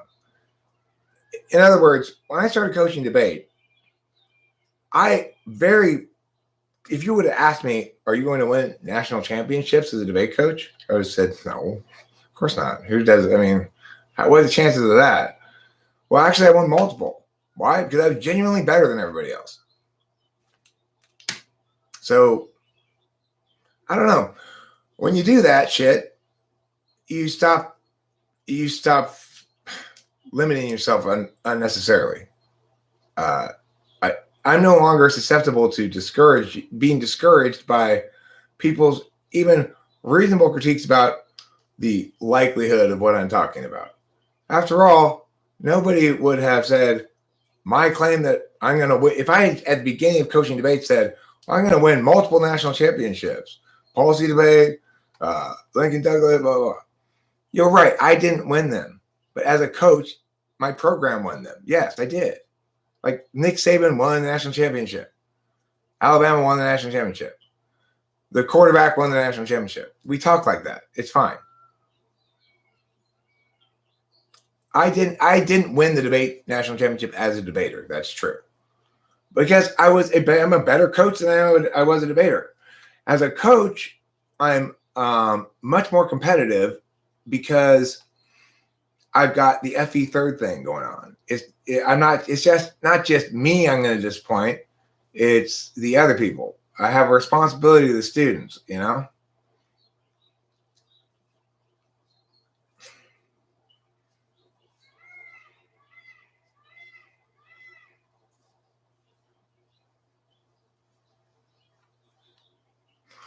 I mean, I definitely make the claim that I'm a better coach than almost every other coach in the country. And I have good reason to make that claim. So my former assistant coach, Scott Wheeler,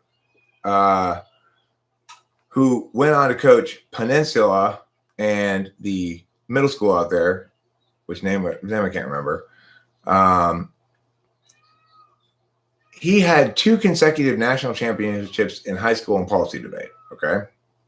So, and then he skipped a year. I think he had another one.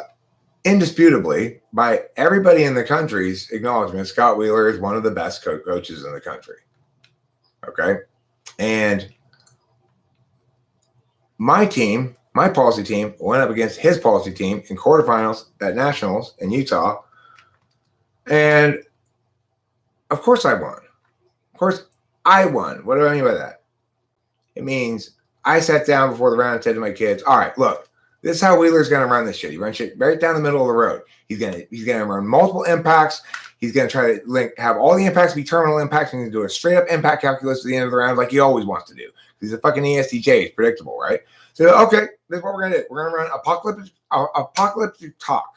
So, you know, in the first cross, you make sure you get them to confirm all their terminal impacts. If they got more than one, the ATOC should work. If they've got more than 2, APOC will definitely work. And that's exactly what the fuck happened.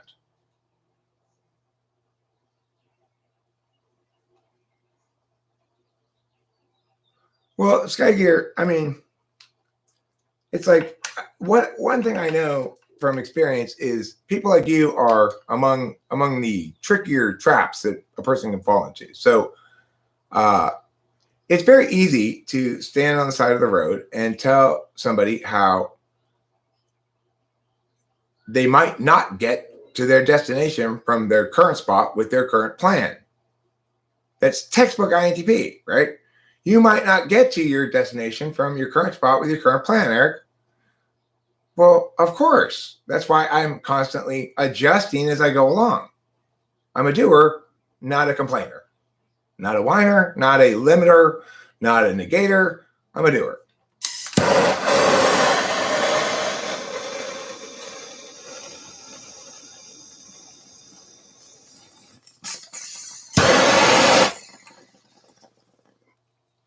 I know I might not. And that stops you. It doesn't stop me.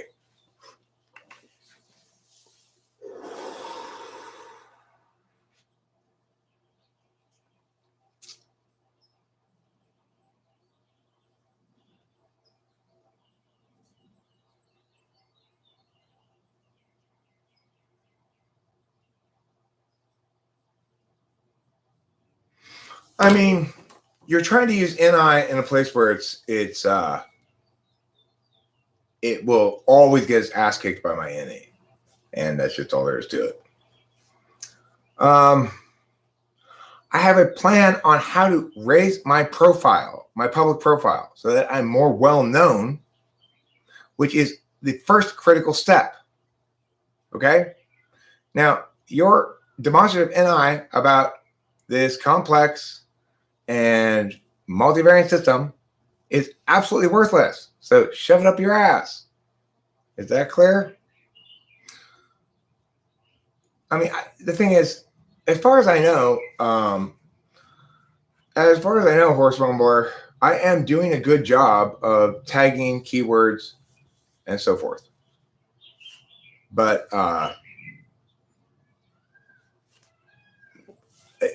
it's not like I don't do that. I think the one thing that I really need to do that I still sometimes don't do, and I need to be very consistent about it, is thumbnails. For uploaded videos, if I don't have a good thumb, it doesn't matter how good the content is. So I think if somebody were to make an actually useful suggestion to me, it would be something like that, very limited in scope. Okay, Eric, I think you really need to be consistent about making sure you have good catchy thumbnails for every one of your uploaded videos. Is an actionable suggestion, right? Is actionable critique. It's specific enough.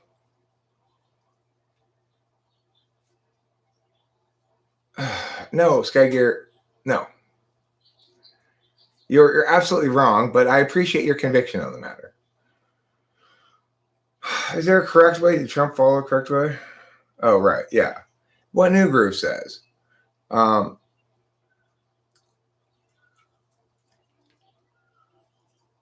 underestimate the power of disruption.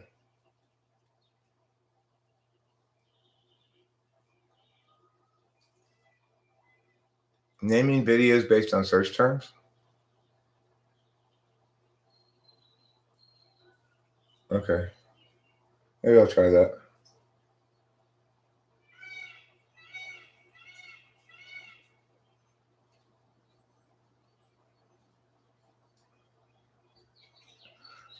I mean, that's one video, Skygear. Say, make one video that says Donald Trump is wrong. He thinks he's right, and here's why. Q qualities of the ESFP. Okay, that's a good suggestion. That's one video, though. You want to set the frame differently. That's where you're wrong.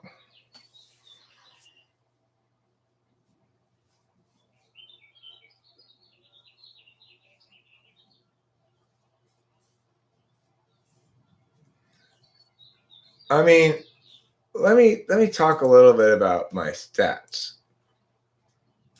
Analytics. Let me look at it for a second. So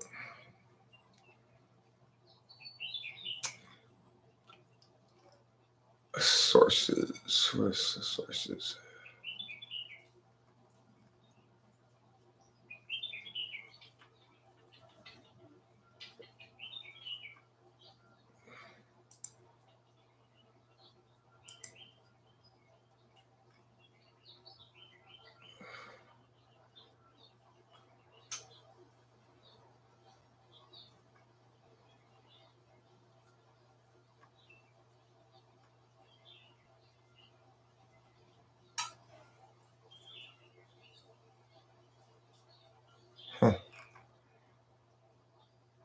I'm looking for the sources thing. Where's sources?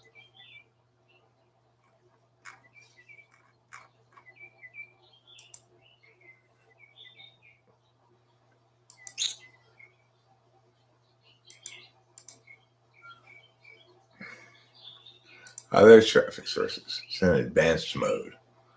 All right, so this is for the last 28 days. I've got 29% of my views from YouTube search, 26% from browse features, 17% from channel pages, 11% from suggested videos, 3% from playlists or playlist page, another 3%. And then director unknown, 3%, external, 2.5%, other YouTube features, 2.5%, and notifications, 2%, end screens and video cards and annotations is 0% because I don't really do that because it seems like a pain in the ass. But if I look at the last year, the numbers are somewhat different. Search is 34%, browse features 25, channel pages 13, suggested videos 10. In the last year, I've gotten 600,000 views. lifetime, I've gotten 3,200,000 views. And lifetime, my suggested video rate is 21%. So the thing is, that time period when I was on like suggested video lockdown hurt me. I mean, it obviously explains somewhat my plateau, you know.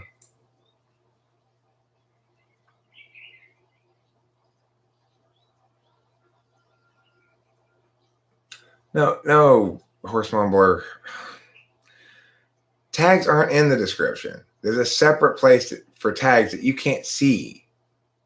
But they're like, let me tell you what my most recent video is actually tagged as. Okay.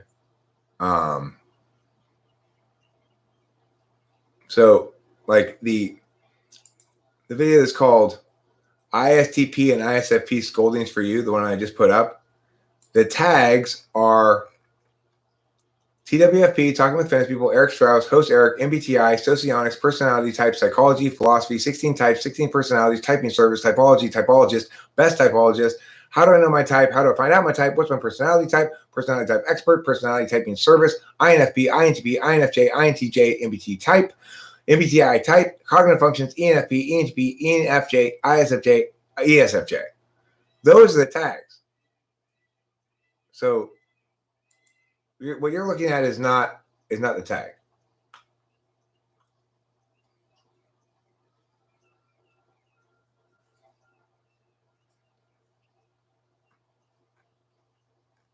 Why is TWFP a terrible tag?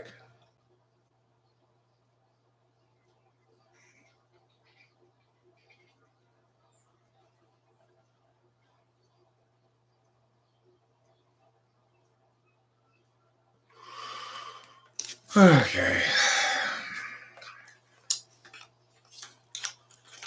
Sometimes I feel like the old man and the boy and the mule, you know.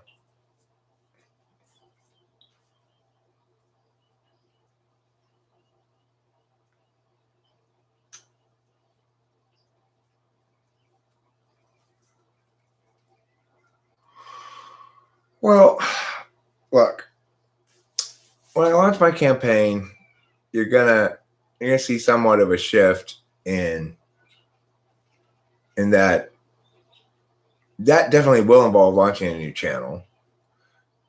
And that channel, I'm going to be talking exclusively about political stuff and being a serious statesman.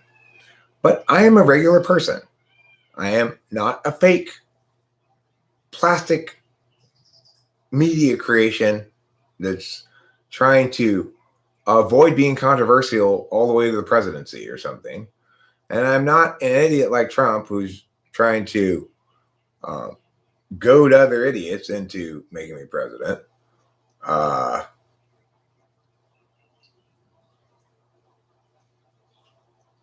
mean, the point is, we can all speculate about lots of different things that might cause harm to a presidential campaign. That's the absolute wrong way to do it. I plan to change those things. But say, yeah, but this is bad about blah, blah, blah, blah, blah. And people don't, blah, blah. Well, I plan to change that. I mean, that's what my words are for, is to change those wrongnesses, to make them go away and become new rightnesses. Rain is absolutely not known as cloud. Zero chance of that. If anybody wants to imagine somebody to be cloud and they're thinking it might be rain, no.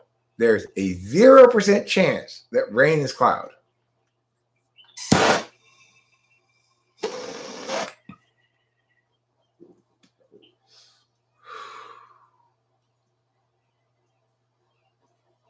Okay, everybody. Well, I will try to do a better job. I appreciate your input. This is the problem is rain is not leaf blower either. Absolutely not. Rain is either an ISTP or an INTP. There's no doubt about that.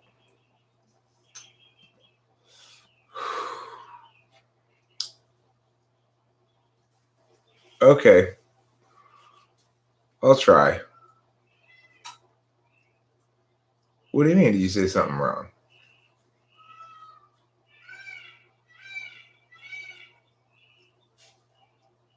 Yeah, I'm with Sky Gear. I say Rain is indisputably a TI Dom. And I don't normally so strong about my claims about people in the chat, but there's no doubt that he's a TI Dom. I have this sense of being this sort of like harrowing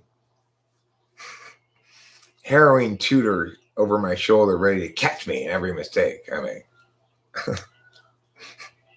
it's like Horse Mumbler or Sky Gear. You know, those three are all legit TI Doms. What type do you think I am? Ron Salon? Ron Alsalon? I have no idea what type you are. You're not a TI Dom.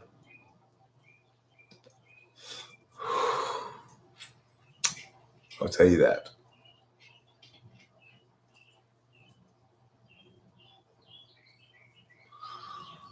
Leaf trimmer, I'm pretty sure is ISTJ. But I don't know. That's just based on chat stuff. It's hard to say.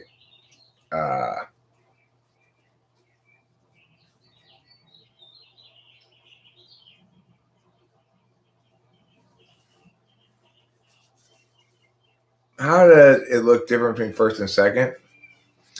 Well, second slot TI is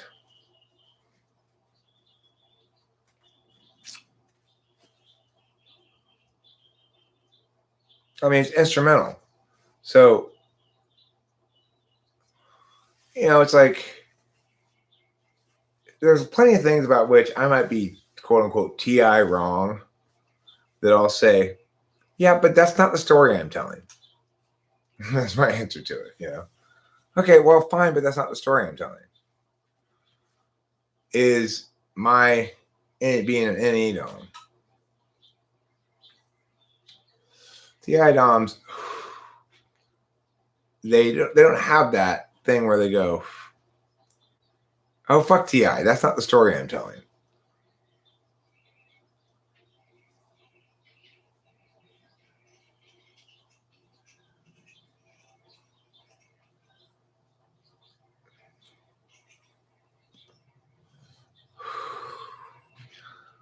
Could you be a TE dom?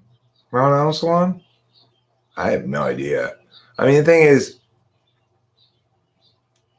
TE values do show up somewhat in chat, but I haven't seen anything from you that suggests you're heavily utility focused. Actually, damn it well. All right, I will damn it well. I damn it!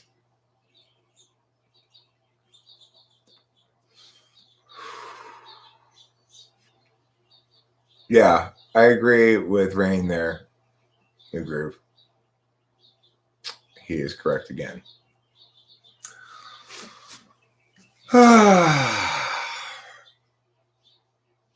Would TI Dom perform better on TI test or no? Well, an INTP will be able to do longer genealogy problems than an ENTP. It would be my prediction. And I think that holds up pretty well. Like, an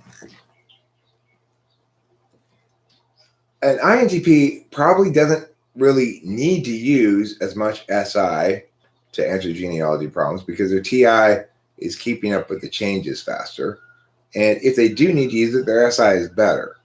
So I suggest that a genealogy question, which is both a TI and an SI question, is the best way to distinguish between the two to show how INTPs have better TI. I mean, another way you can show how INTPs have better TI is listen to Sky Gear talk about math. Like, that's too hard for me. I'm not really that into hard things. Hello, my beautiful glory. My glorious beauty, my regal majesty.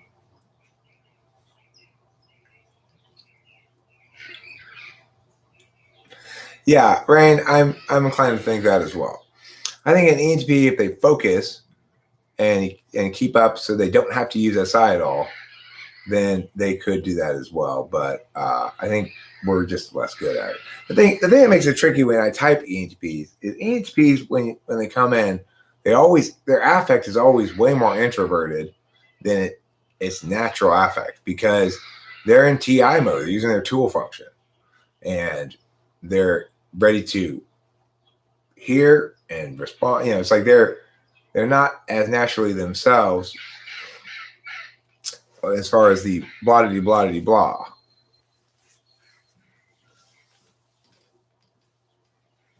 What do you think TE is there, horse mumbler? I don't think you use any TE to solve that. There's no TE involved in it. There's no ordinality. All the relationships are relative, definitionally.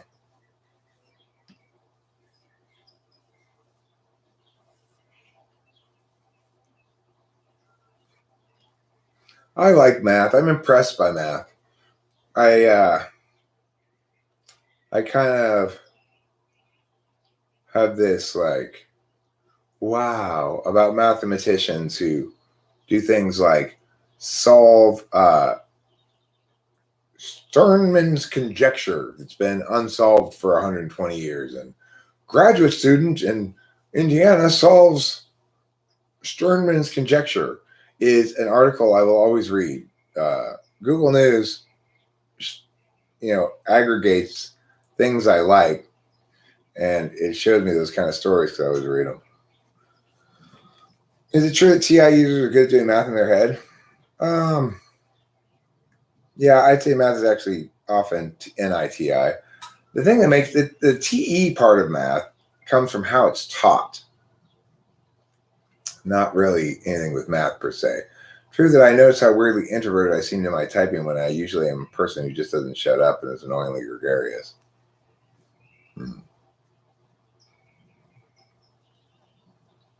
Yeah. So I mistyped Isaiah Root at first as an INTP because he was in so much tool function mode, What I think is very interesting, though, as far as a typological observation worth discussing some, is the fact that ISFPs and ISTPs don't seem to identify with, not countervalue, but don't seem to identify with their tool function. So I think it's really a problem with how we're describing SE. It's the hardest one for me to define or describe because it's like, yeah, do you get a free session? I mean, did I tell you could? Okay. Well, fine. If I said you had one, then you have to schedule it with me. You have to send me a day and time. And I'll say, okay, cool. It's on my calendar. Confirm.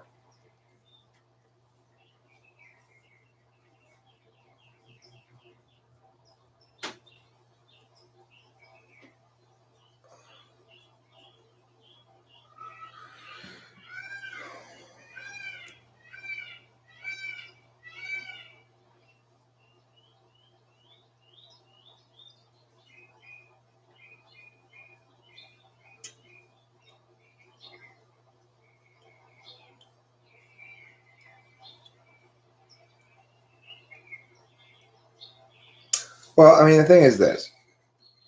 Geometry is the most TI any of the maths.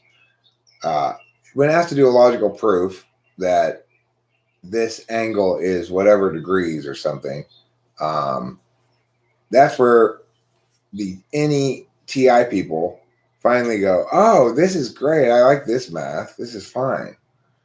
The reason TI people hate algebra probably is because it's a bunch of tasks assigned without any framework given, It's like I might have been into math if when I was in elementary school, somebody explained to me what math was and why it existed and what it did and how I need the framework.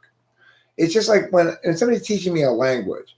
If I'm going to go take Spanish, I don't want them to teach Spanish the way they teach Spanish to me. I want them to explain to me the entire grammar. So, okay, teach me how to conjugate verbs in all the tenses first, and then teach me about how objects relate to subjects and verbs in terms of the sentence structure, and then I'll just fill in the vocabulary gradually as I need it. Because if I understand the grammar completely and I want to say something, then I just need to look up what the verb is, and I'll be able to conjugate it correctly and say the thing. The problem with Spanish, the way they teach it is, like, I want to be able to right away or very quickly be able to say what I want to say, to be able to figure out how to say what I want to say.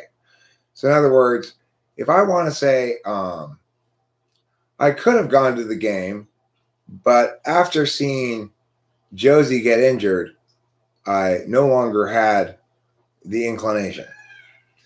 Now that's subjunctive conditional.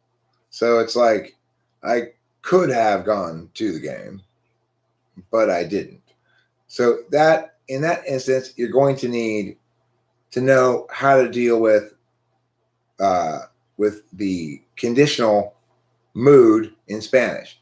How do you conjugate something like hablo inglés? I speak English. I need to know first and foremost when I'm being taught a language how to say hablo inglés. I speak English, but also how to say I will have been speaking English for 6 hours by the time you arrive. So I need to know how to conjugate all the tenses and stuff, and then that's really all anybody needs to teach me. I can just look up the words from then on, you know?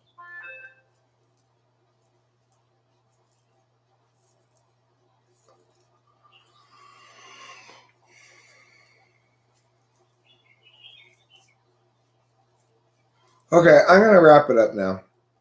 Thanks for attending the Typological community meeting and for all your myriad pieces of advice.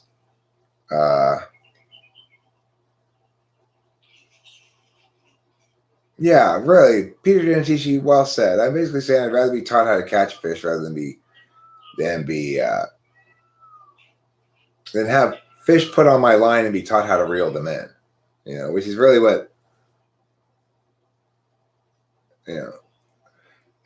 I want to be taught why to fish first. Then I'll decide if I want to know how to fish.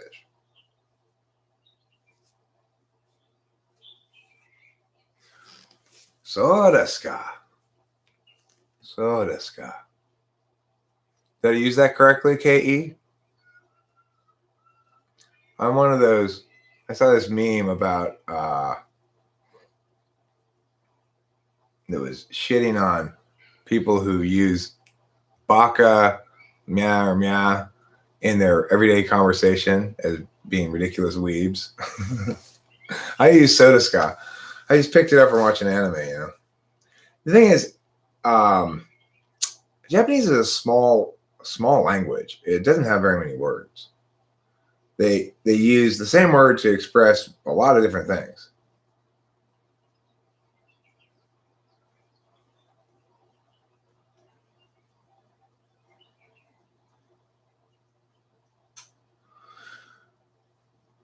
The Stanford Encyclopedia of Philosophy is a good reference document for people who are interested in getting the gist of a given philosopher's meow. Okay. Thanks for being here. And don't forget to eat plenty of knees. Eat plenty of knees this time. What type most extroverted of the introverts? ISFJ.